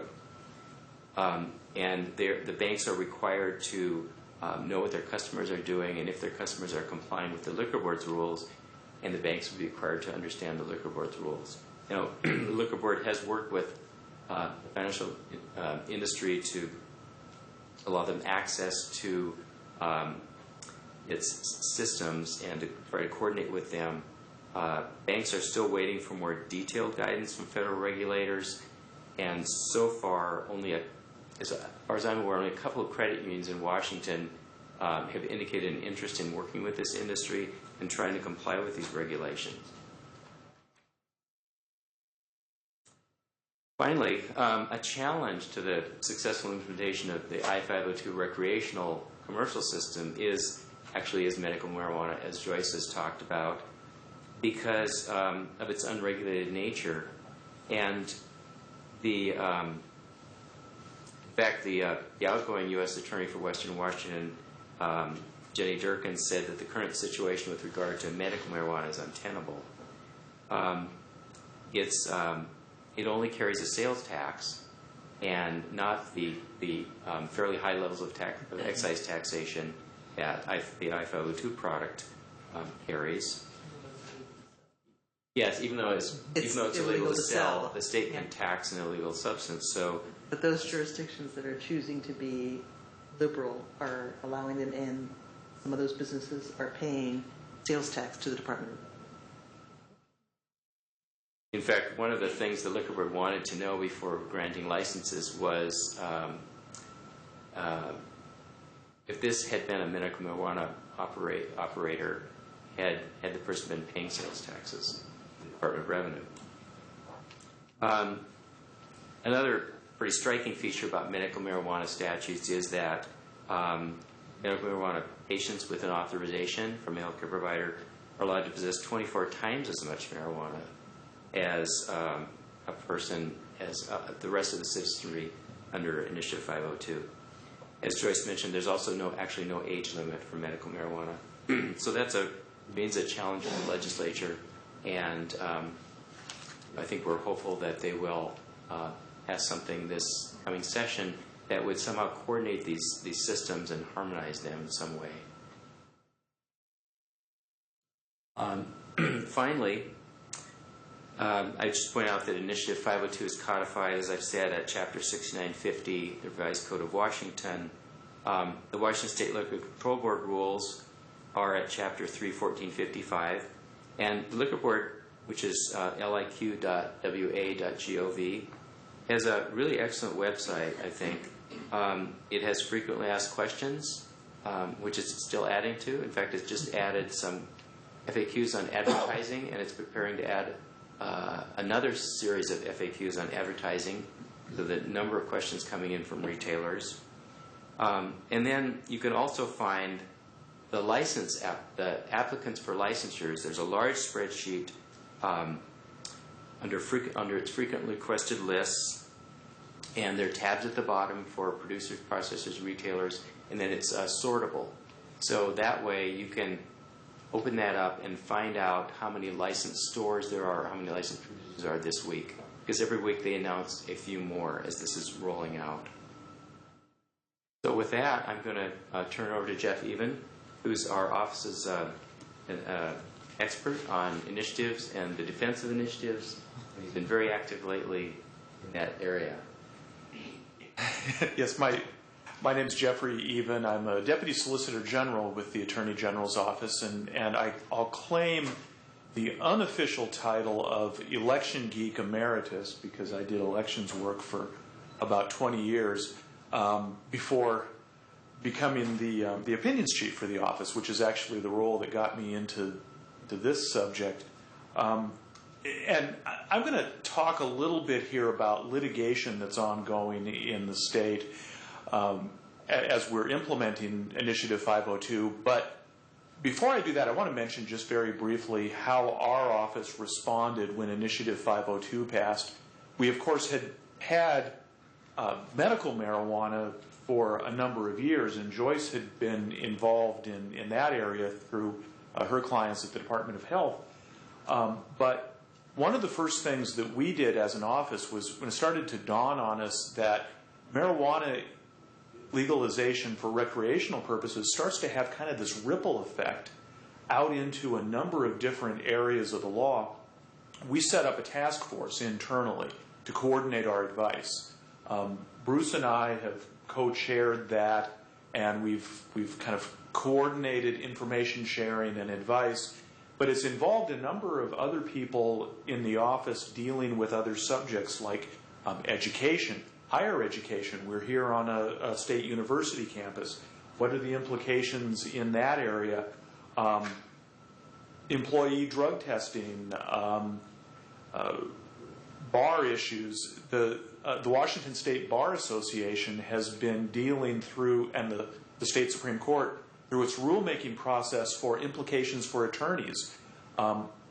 There was a proposal from the King County Bar Association, for example, to adopt a new rule of professional conduct that would make it clear that it's ethical for attorneys to give advice to clients who want to be, say, licensees about what their legal options are. It looks like the course that the state bar prefers to take, and this is not entirely a done deal yet, is instead to put in a comment on existing rules that talk about the ethical responsibilities of lawyers dealing with what is still, undoubtedly, there's no question about the fact that these businesses are operating illegally so far as federal law is concerned. We can talk about preemption issues, but there is no doubt that the federal government continues to have its laws and its ability to enforce its laws. So what are the ethical considerations for attorneys? The approach that the bar prefers is to say, well, so long as the federal authorities retain their current posture, we don't see an ethical problem with attorneys giving advice to licensees. But they're recognizing, of course, that you could have a change in administrations. We will have a change in federal attorneys general.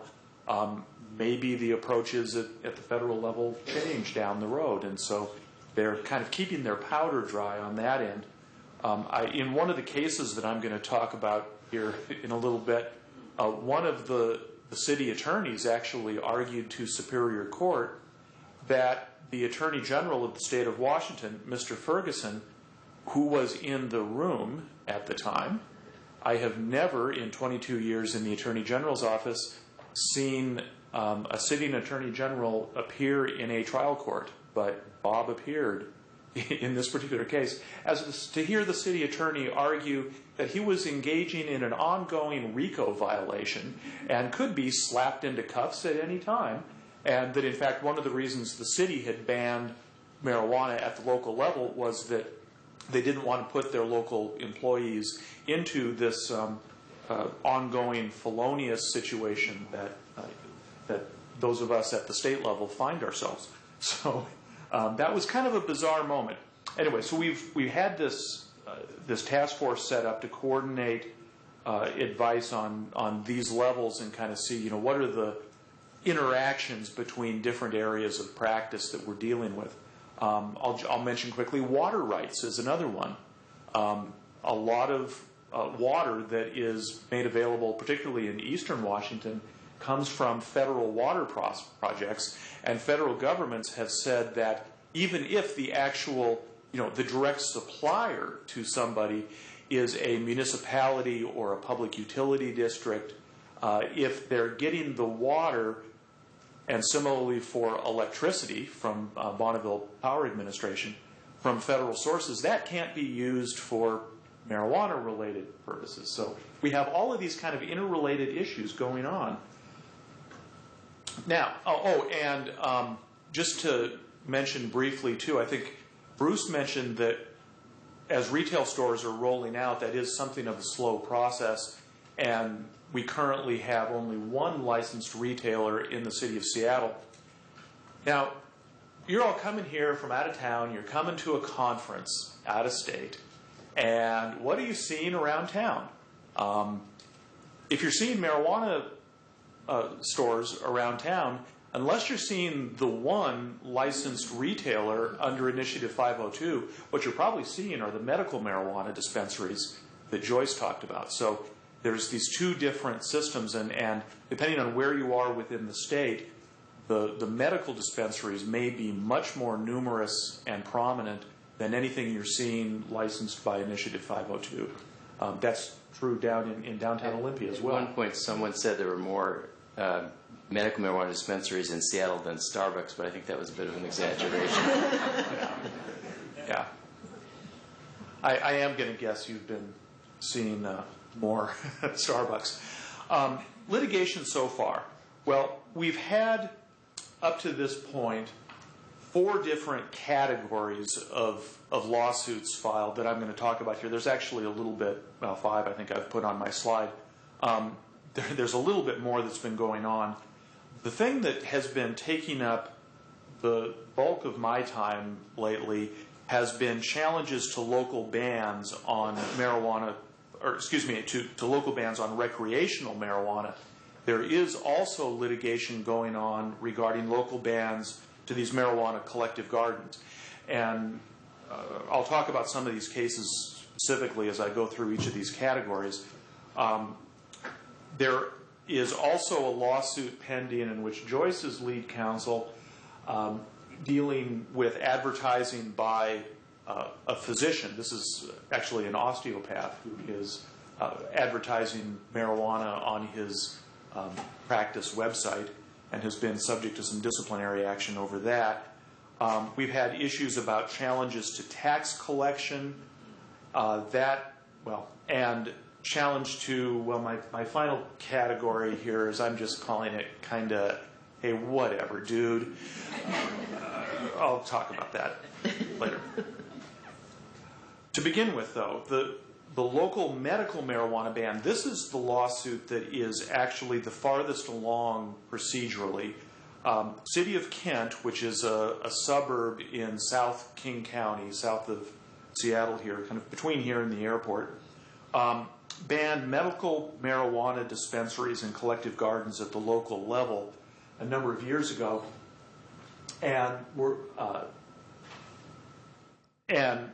was immediately sued by medical marijuana activists. There's a community of activists who care deeply, passionately about medical marijuana and who pursue litigation on, basically anything that impedes access, in their view, to medical marijuana. In this particular case, the issues were complicated by something that Joyce mentioned earlier. There was a pretty comprehensive bill passed by the legislature in 2011 dealing with medical marijuana, and which the governor extensively exercised her authority to do section vetoes. What she was trying to do, I think kind of the big picture, was veto out the state registry and things that would have state employees in the position of licensing or approving anybody's participation in medical marijuana. However, the sections weren't delineated in the bill in a way that made that really clean. Now, our governor has the authority to veto whole sections, but can't get into parts of sections of a bill. So if, say, there was one paragraph you wanted to take out, the governor can't just veto that. So that created a very complex set of statutes at the end of the day, because whole sections had been vetoed out, but other things had been left standing that made cross-references to sections that were vetoed. One of which was a provision that proposed not just to provide an affirmative defense if you were an authorized medical marijuana user, but would actually make that legal if you were on the registry. So is marijuana for medical purposes legal or illegal in this state? Yes.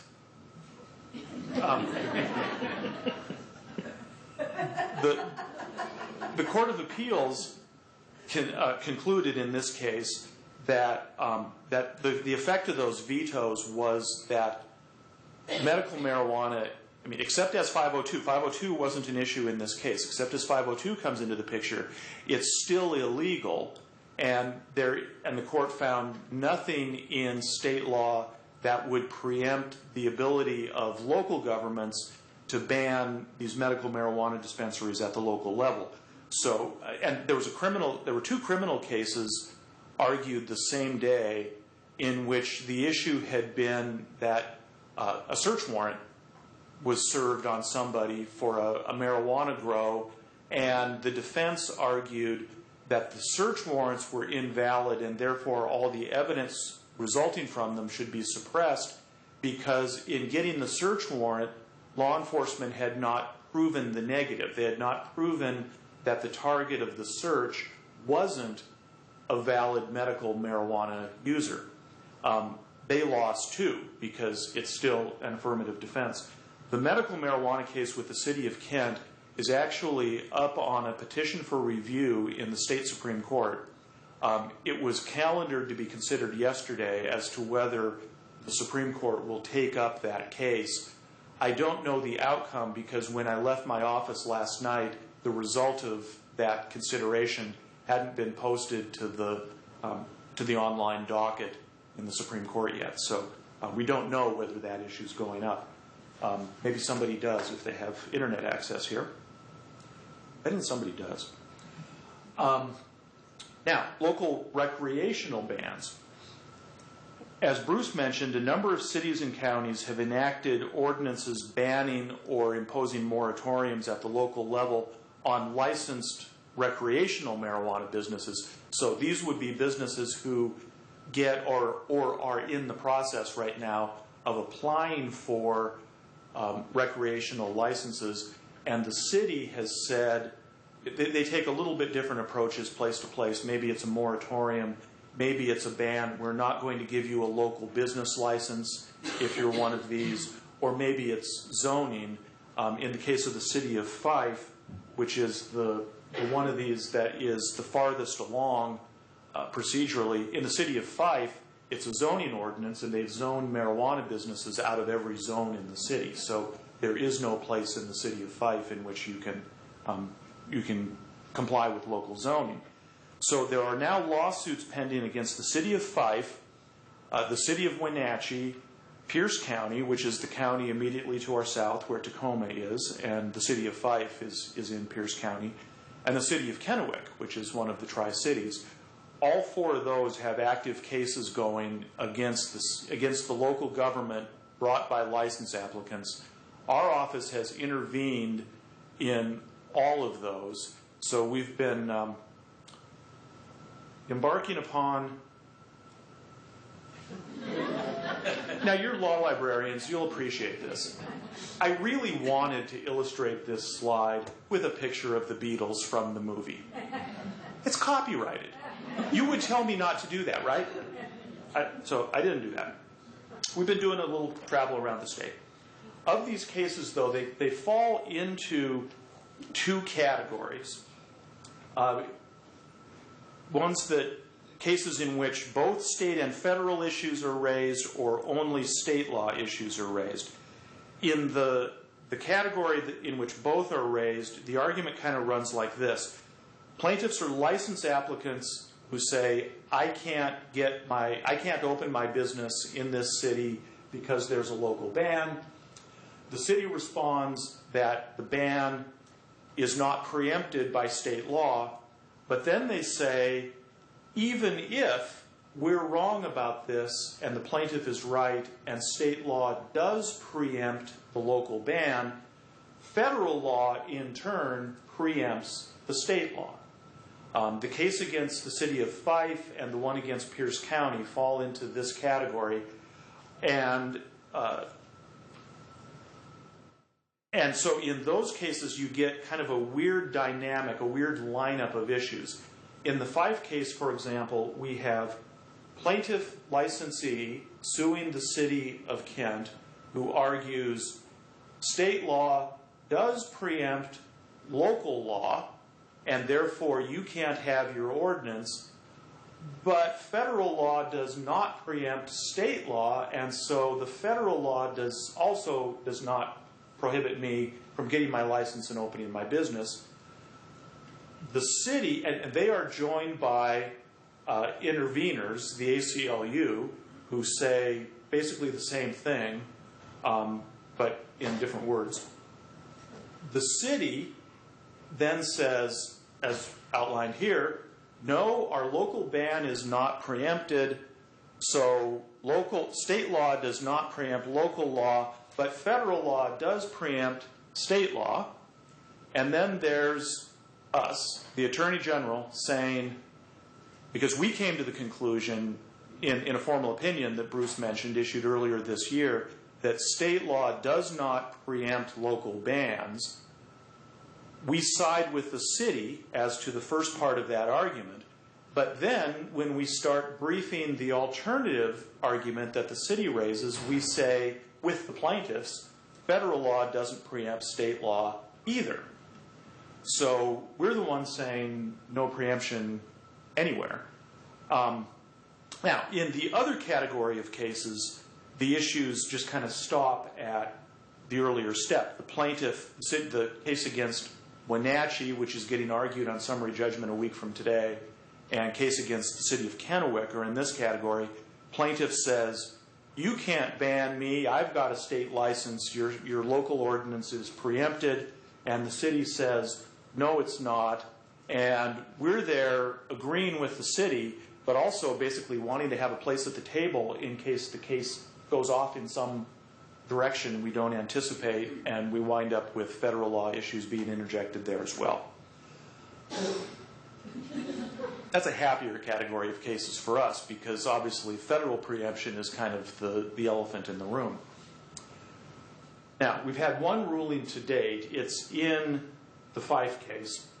At the end of August, the Superior Court down in Pierce County ruled on summary judgment, agreed with the Attorney General and the city of Fife that state law does not preempt the local law. And so, having drawn that conclusion, the court didn't need to go any farther and address federal issues.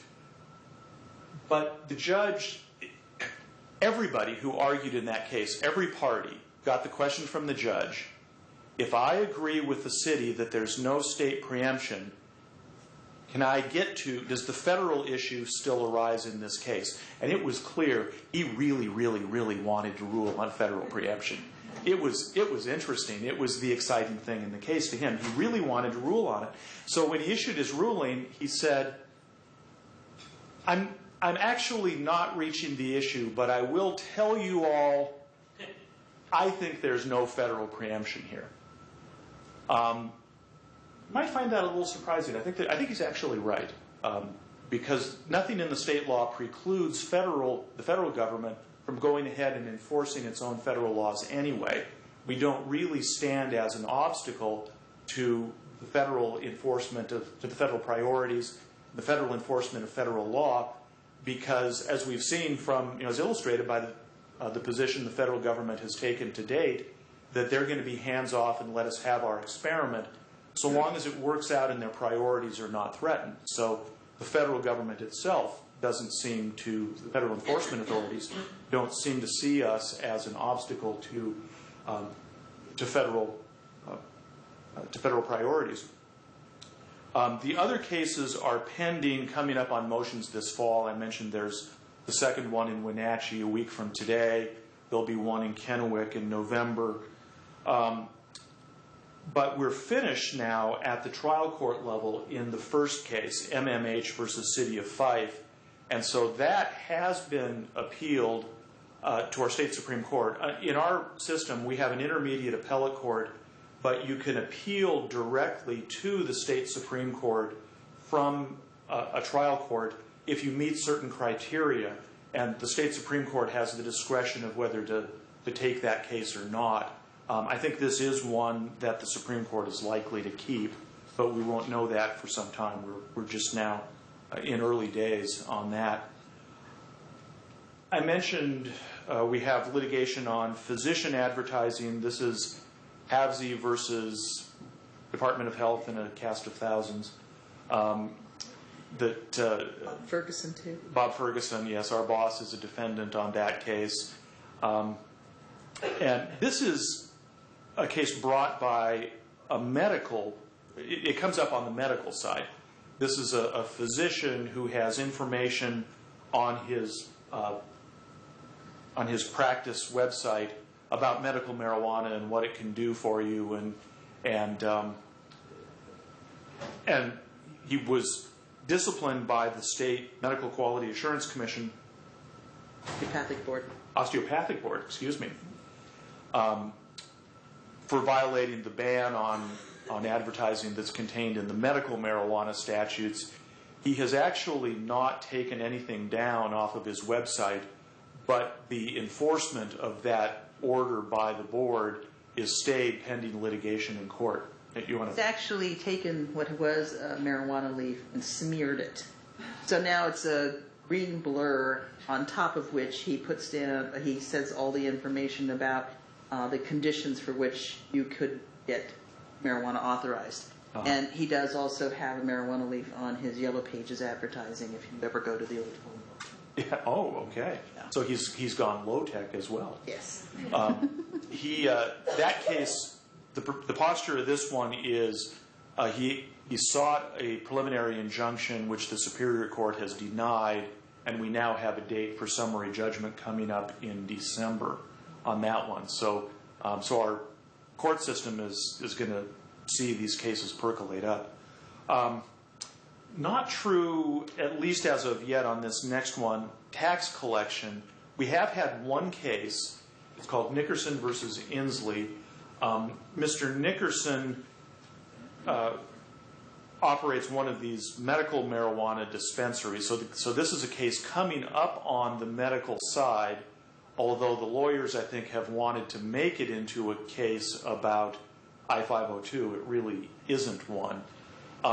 Mr. Nickerson has declined to collect sales taxes.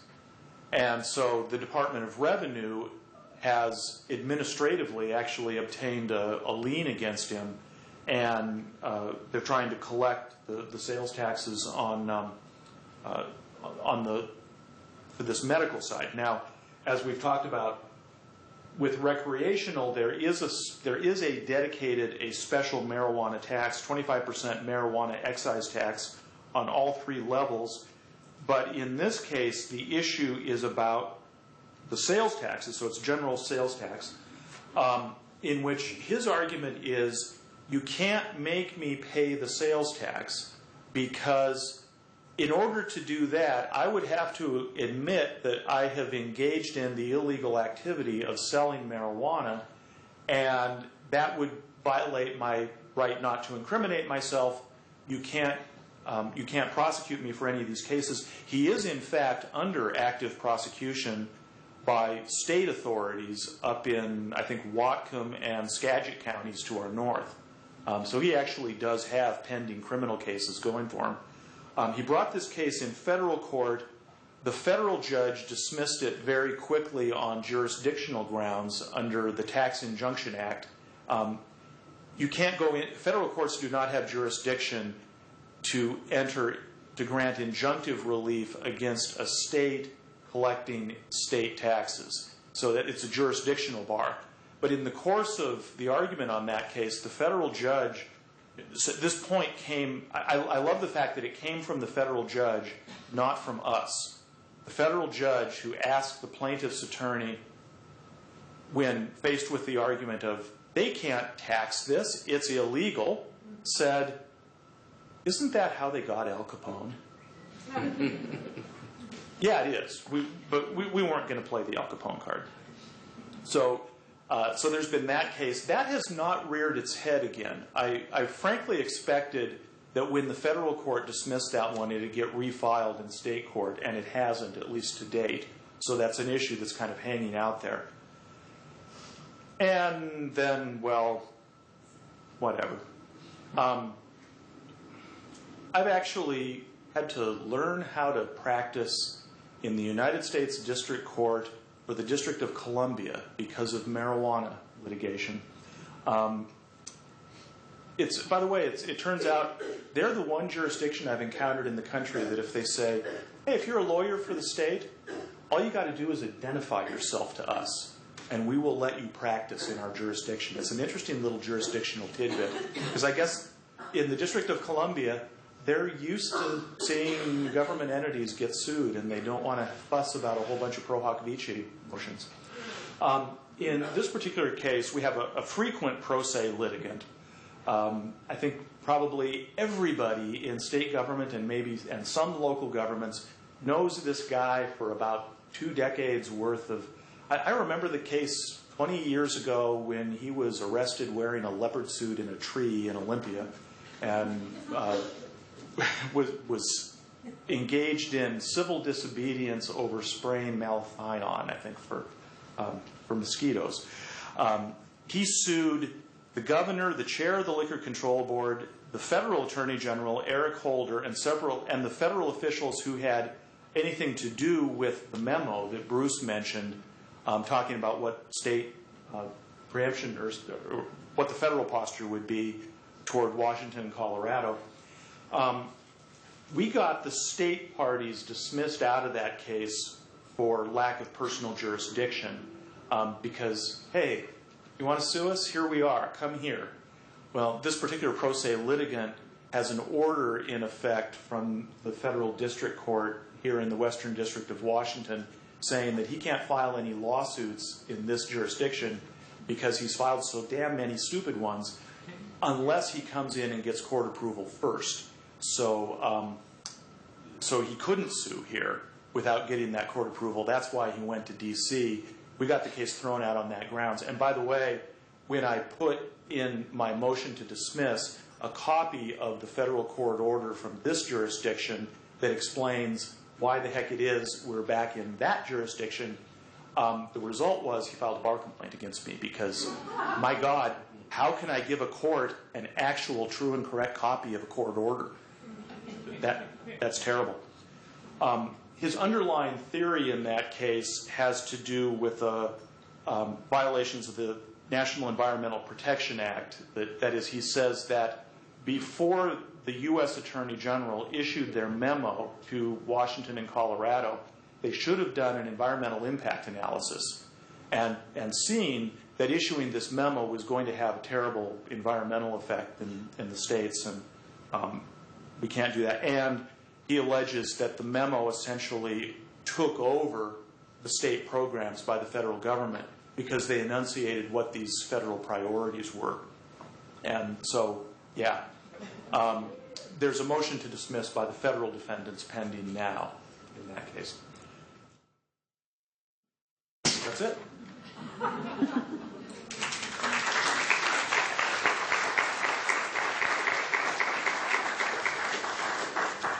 Are you willing to answer some questions? We have a few minutes. Lunch is about upon us, but are you willing Sure. to answer some questions if anybody has them?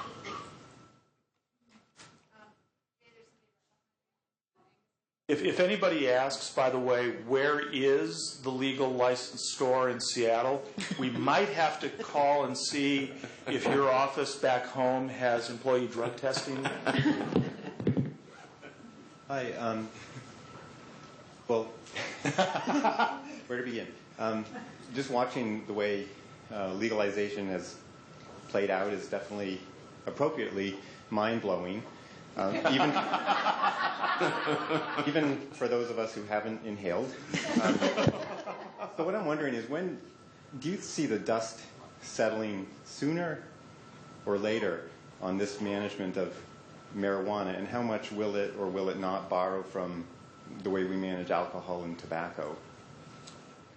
Well, let's see. I'll maybe take a first shot. First of all, it does borrow quite a bit from alcohol in particular. When you look at the text of Initiative 502 and then compare that to the existing liquor statutes, you can really see that they were looking at the liquor statutes as they were drafting the initiative. So there is something there. I think as to when the dust is going to settle, it kind of depends on a number of developments. Obviously, the big thing would be, what's the federal position, and does federal law change? I'm not assuming that's going to happen anytime soon, but that would be a big variable behind all of this. Second thing is, when you look at those federal priorities and the objectives that they're looking to from enforcement of their own federal laws, and you look at the objectives that the state sets out in the recreational marijuana statute, it really becomes a linchpin that medical and recreational get integrated. because if they stay out there as two completely separate marketplaces in which one is taxed and one is not, one is regulated and one is not, the regulated market doesn't really have an even playing field to play on. So that's a big deal. And the state preemption issues that we've talked about, all the lawsuits that we're dealing with cities right now could be resolved statutorily if the legislature said either that state law either does or doesn't preempt local jurisdictions from imposing their own bans. And as that gets resolved, that has a lot of impact on how the legal market can permeate and displace the black market. And from my perspective, what happens legislatively with the consolidation or reconciliation bill in this next session will be a major indicator of whether we're going to have another flurry of lawsuits and challenges, or if they can reconcile in a way where people are feeling like, okay, we can live with this. Mm-hmm. Yeah, and I think the underlying legal uncertainty, which plays into a lot of practical issues that arise, will never really go away until the federal government changes, until federal law is changed, and which may be a long ways off. But meanwhile, states are taking up initiatives. Alaska and Oregon have initiatives on their ballots next month, and other state there may be plans that are afoot in other states, and so it's probably maybe a matter of time. As far as Initiative 502's goal of displacing the illegal market in Washington, I think that's going to take quite a bit of time. There's so many uncertainties as we've talked about, and it's not really clear how easily that's going to happen. And the price difference is really quite a large issue. The Liquor Board is actually directed by the initiative to report back to the legislature, I think every 3 years, on recommendations on the taxing structure. Thank you. Any other questions? I just had a question on the implant in food, in terms of how's that going to work on product liability in terms of dosing. Do you just you're just hiding it behind the alcohol exemptions in terms of we don't know what the effect will be based on how much you can consume, because that's a pretty complex analysis based on body weight and personal chemistry. And so I was just curious how you prevent a product liability regime, or if you just have exempted it by making it a hazardous substance and say, look, there is, you eat at your own risk, and if you eat too much and jump off a bridge, that happens. I think I think that is quite a risk for these businesses. One of the things that the Liquor Board required in its rules is that they do carry a $1 million liability policy, and name the state, by the way, as an additional insured. But we'll see. It's something that I think the state is going to continue to look at carefully. And I mean, I've heard that there may even be legislative proposals to ban edibles altogether. So we'll see how it plays out. Hopefully there aren't horrible stories in the news about bad things happening. The latest thing, it was kind of funny actually, but could have been dangerous, was exploding pop bottles in a store in Bellingham that were overcarbonated. And fortunately, it sounds like the processors has agreed to take them all back. But if they hadn't, what would the Liquor Board have done? What would their authority have been? It turns out that the FDA has recall authority. So that's another federal disconnect. They're not going to act. So the Liquor Board may have had to try to use its existing rules, or even consider making new rules to cover that sort of situation. Any other questions?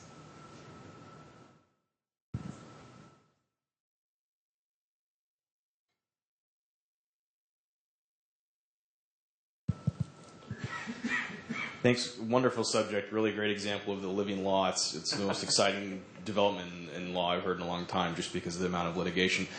You mentioned that the control board has access to the security cameras. I was wondering if you could go into a little more detail about that. Can they view it? Can they just walk in with no threshold whatsoever, seize the tapes? Interagency concerns? What limitations? Any litigation on that issue? Well, yeah, they prescribed fairly detailed rules about what the surveillance system is to consist of. They tried to go into the technical specifications without getting so technical that they were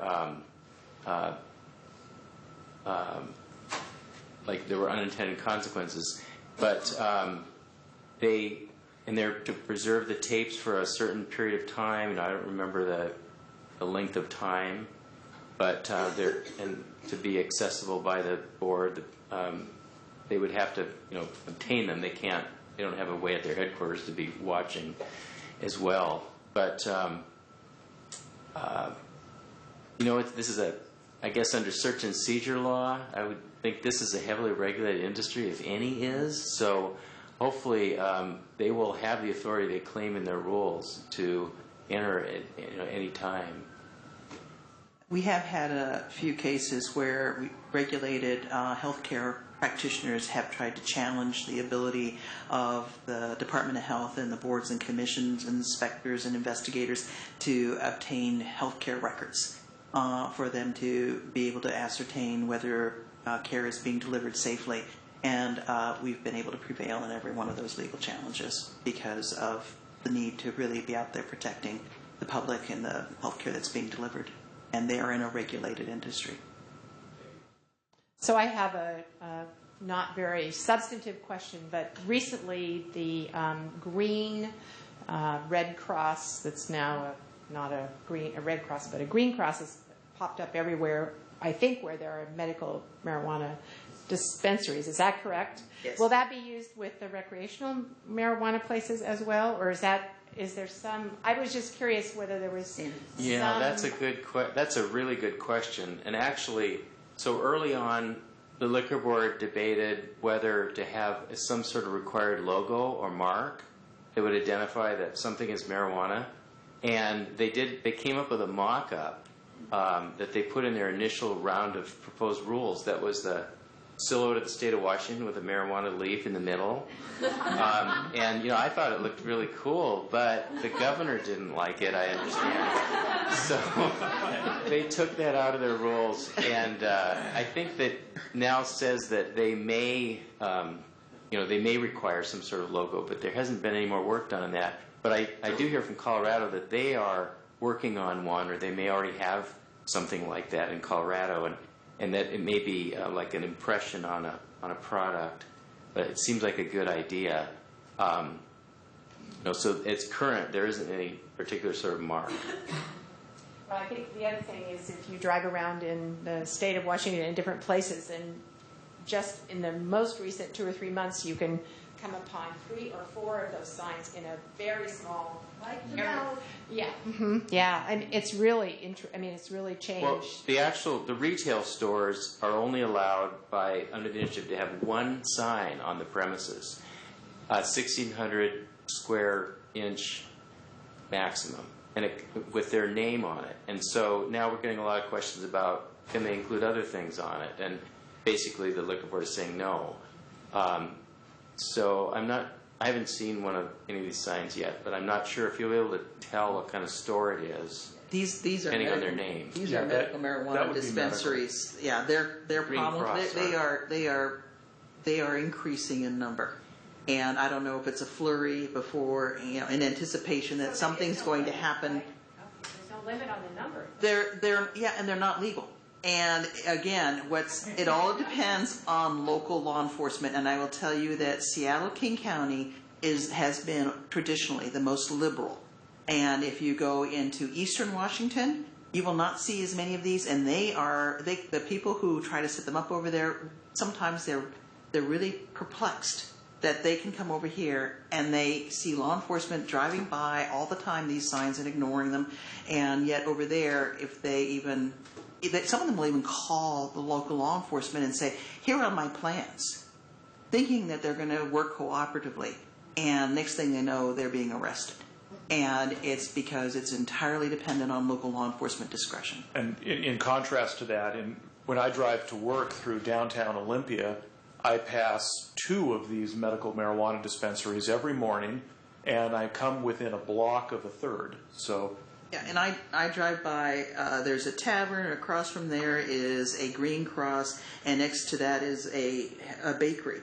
So I figure, that community right there takes care of you. You get something to drink, go over there. You don't have to get in a car, just walk. Yeah, There you go. just have the right documentation, Get right? your needs met right there. Great. Well, thank you so much. This is really...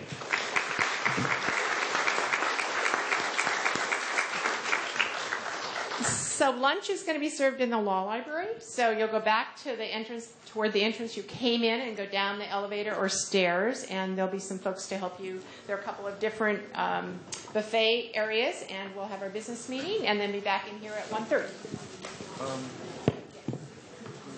It will not be long.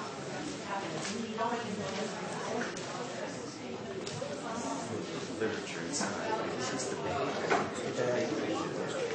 This is probably worth it. Well, it's being given out to all the time. You pick up some...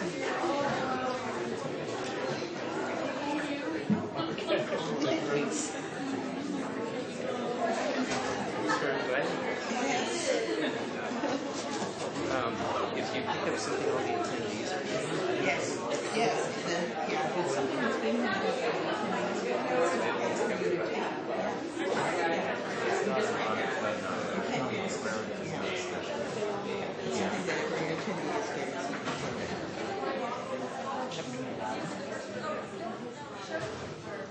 I can have some, like all these bags I get at these various conferences.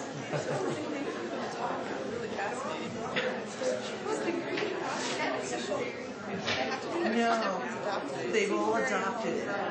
They've all adopted it, and it's a way. It's an interesting word. Yeah, they used it so that people will be.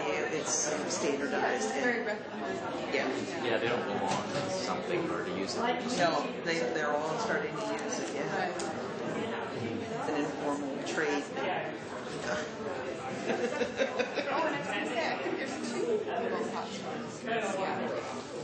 There's another one. Oh yeah, you're right. So that's open already. Like next door to a church. Yeah, that's the one. Yeah, there was. So they've already opened. Yeah. Yeah, and then there are a couple up on Aurora Avenue that might be opening.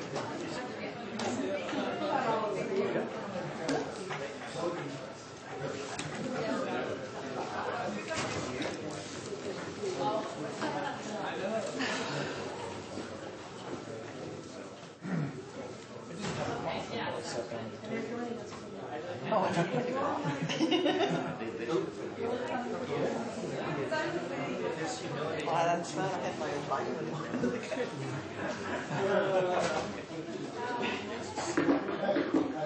So shall we go down to the library and get our lunch? You make it hit with more questions at lunch. Yeah. Thank you so much. Yeah, I was looking at it. I need to go find out.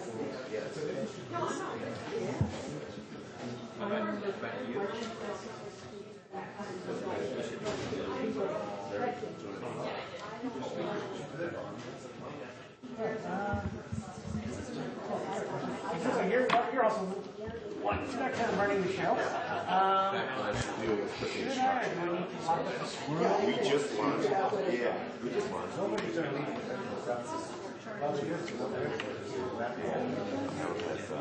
I just gave out of school. So they're all sitting. I'm starting to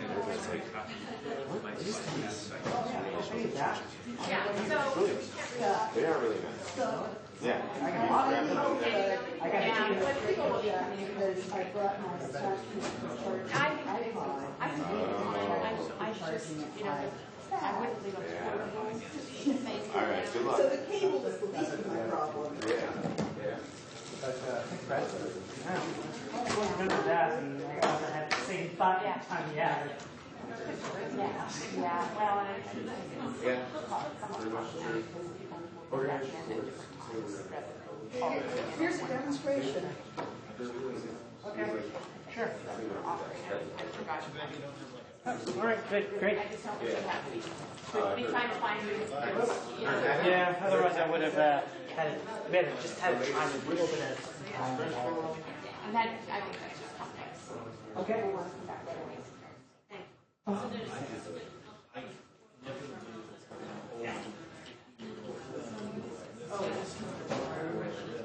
Yeah, yeah, and then you've got it all lined up, and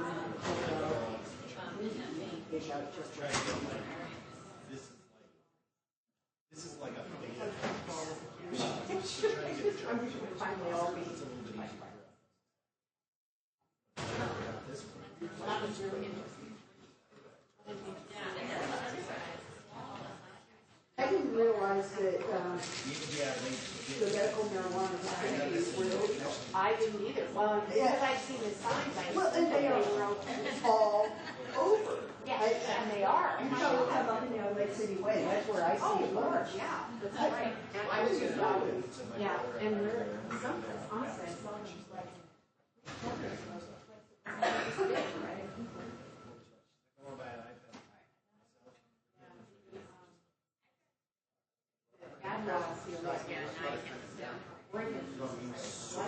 I have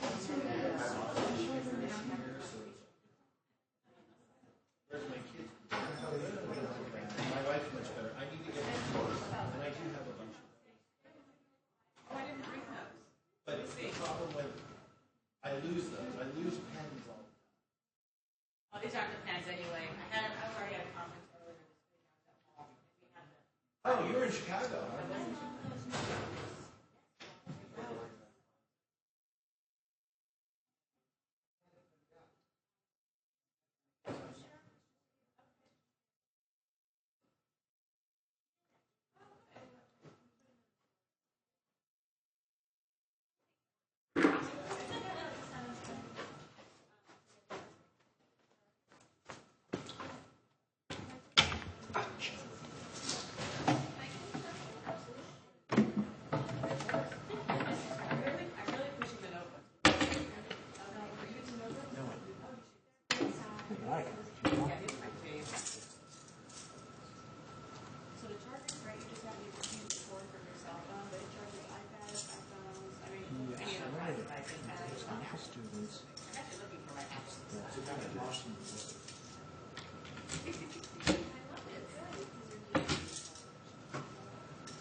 I won't. Oh, I won't. I'm not going to. Yeah.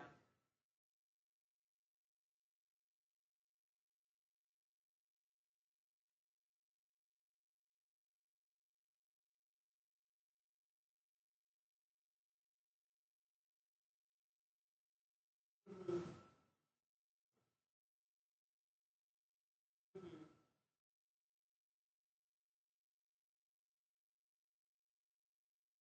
Right. Okay.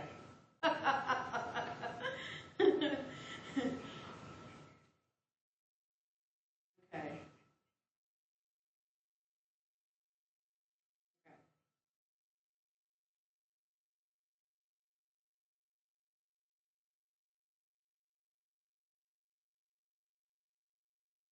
I did. I sent them a note. Yeah, I did. I said that we want to meet on the renewal.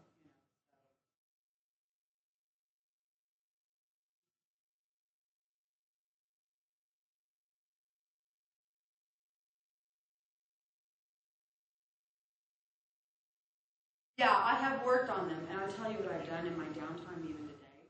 I'll send you over. Schwab's. I'll get them. I'll get them done. I'll get them completed over the weekend and get it to you on Monday, latest. If I don't even get it done tonight, you know what I mean. So, and I don't, Eric. You know what? I'm not contentious. You know, it bothers me to even get.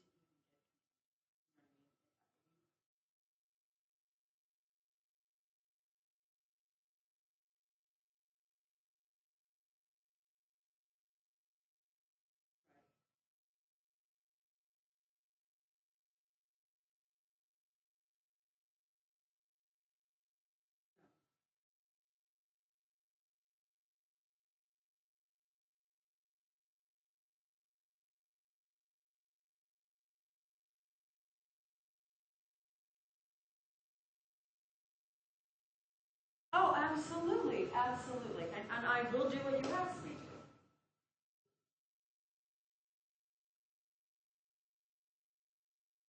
No, I think I get, I think here's the thing. I think I take a female attitude.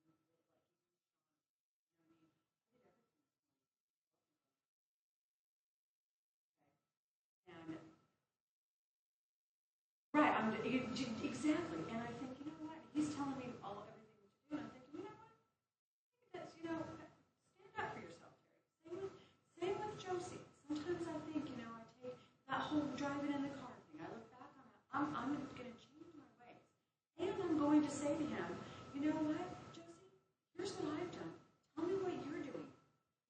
I feel like sometimes I'm chasing Paul around. I feel a little better chasing Paul or Kevin around only because, like I said, they own the whole damn country. But even then I get a little pissed. Look at, I have teed up Miller Nash. I have teed up Stoll.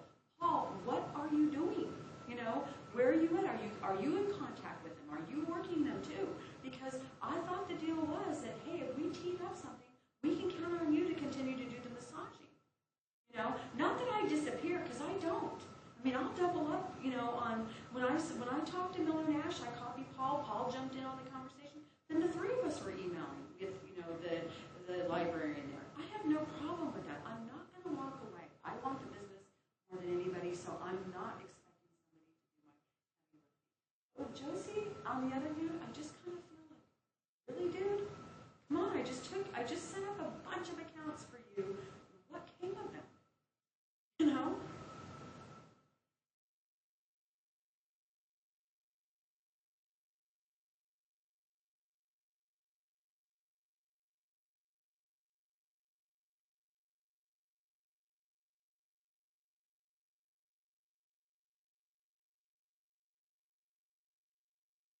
I do too. Couldn't agree more. Right.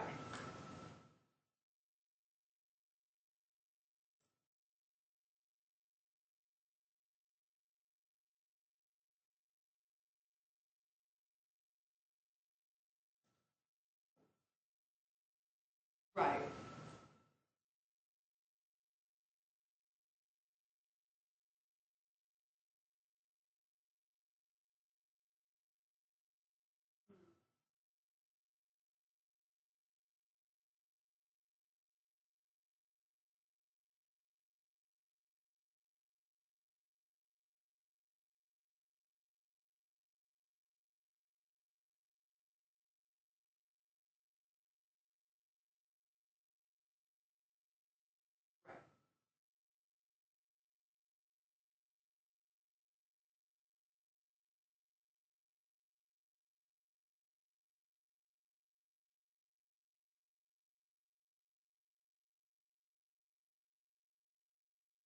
you know what? I honestly would rather be that busy girl than be twiddling my thumbs. But my question I ask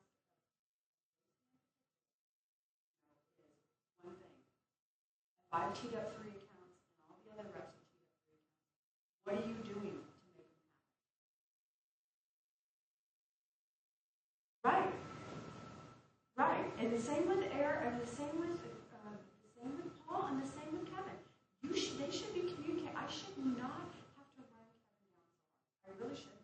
And I think, you know what, from a girl standpoint, I feel like they're all very protected. You know, well, guess what? Bullshit. I get you're working. We're all working. Do you want the business? I want the business. Let's just make it happen. You know, you're not sitting on the countertop, and I'm going to do all the heavy lifting. It's going to take both of us to drive the business home. I have seen it happen. I know it can. Work together, and you've got to work it right, and you have to communicate. And that, okay, if let's say you don't like to shoot emails to me or copy me on your conversations with whoever you're having the conversations with, then load the information into Salesforce so that I can see it.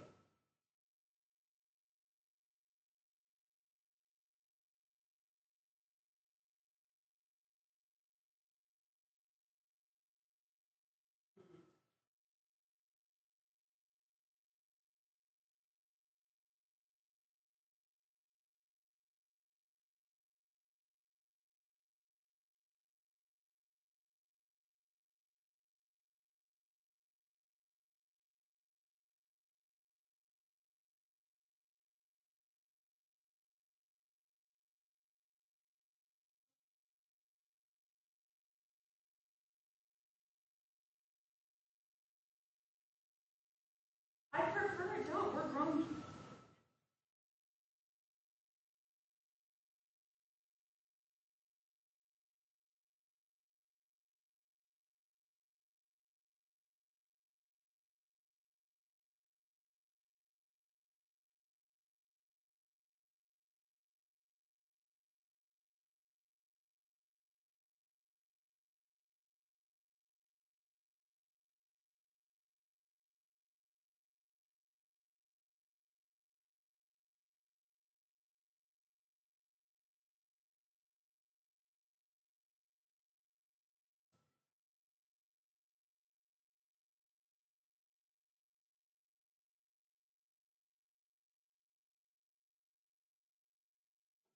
Yeah. Yeah, and you know what? I know the whole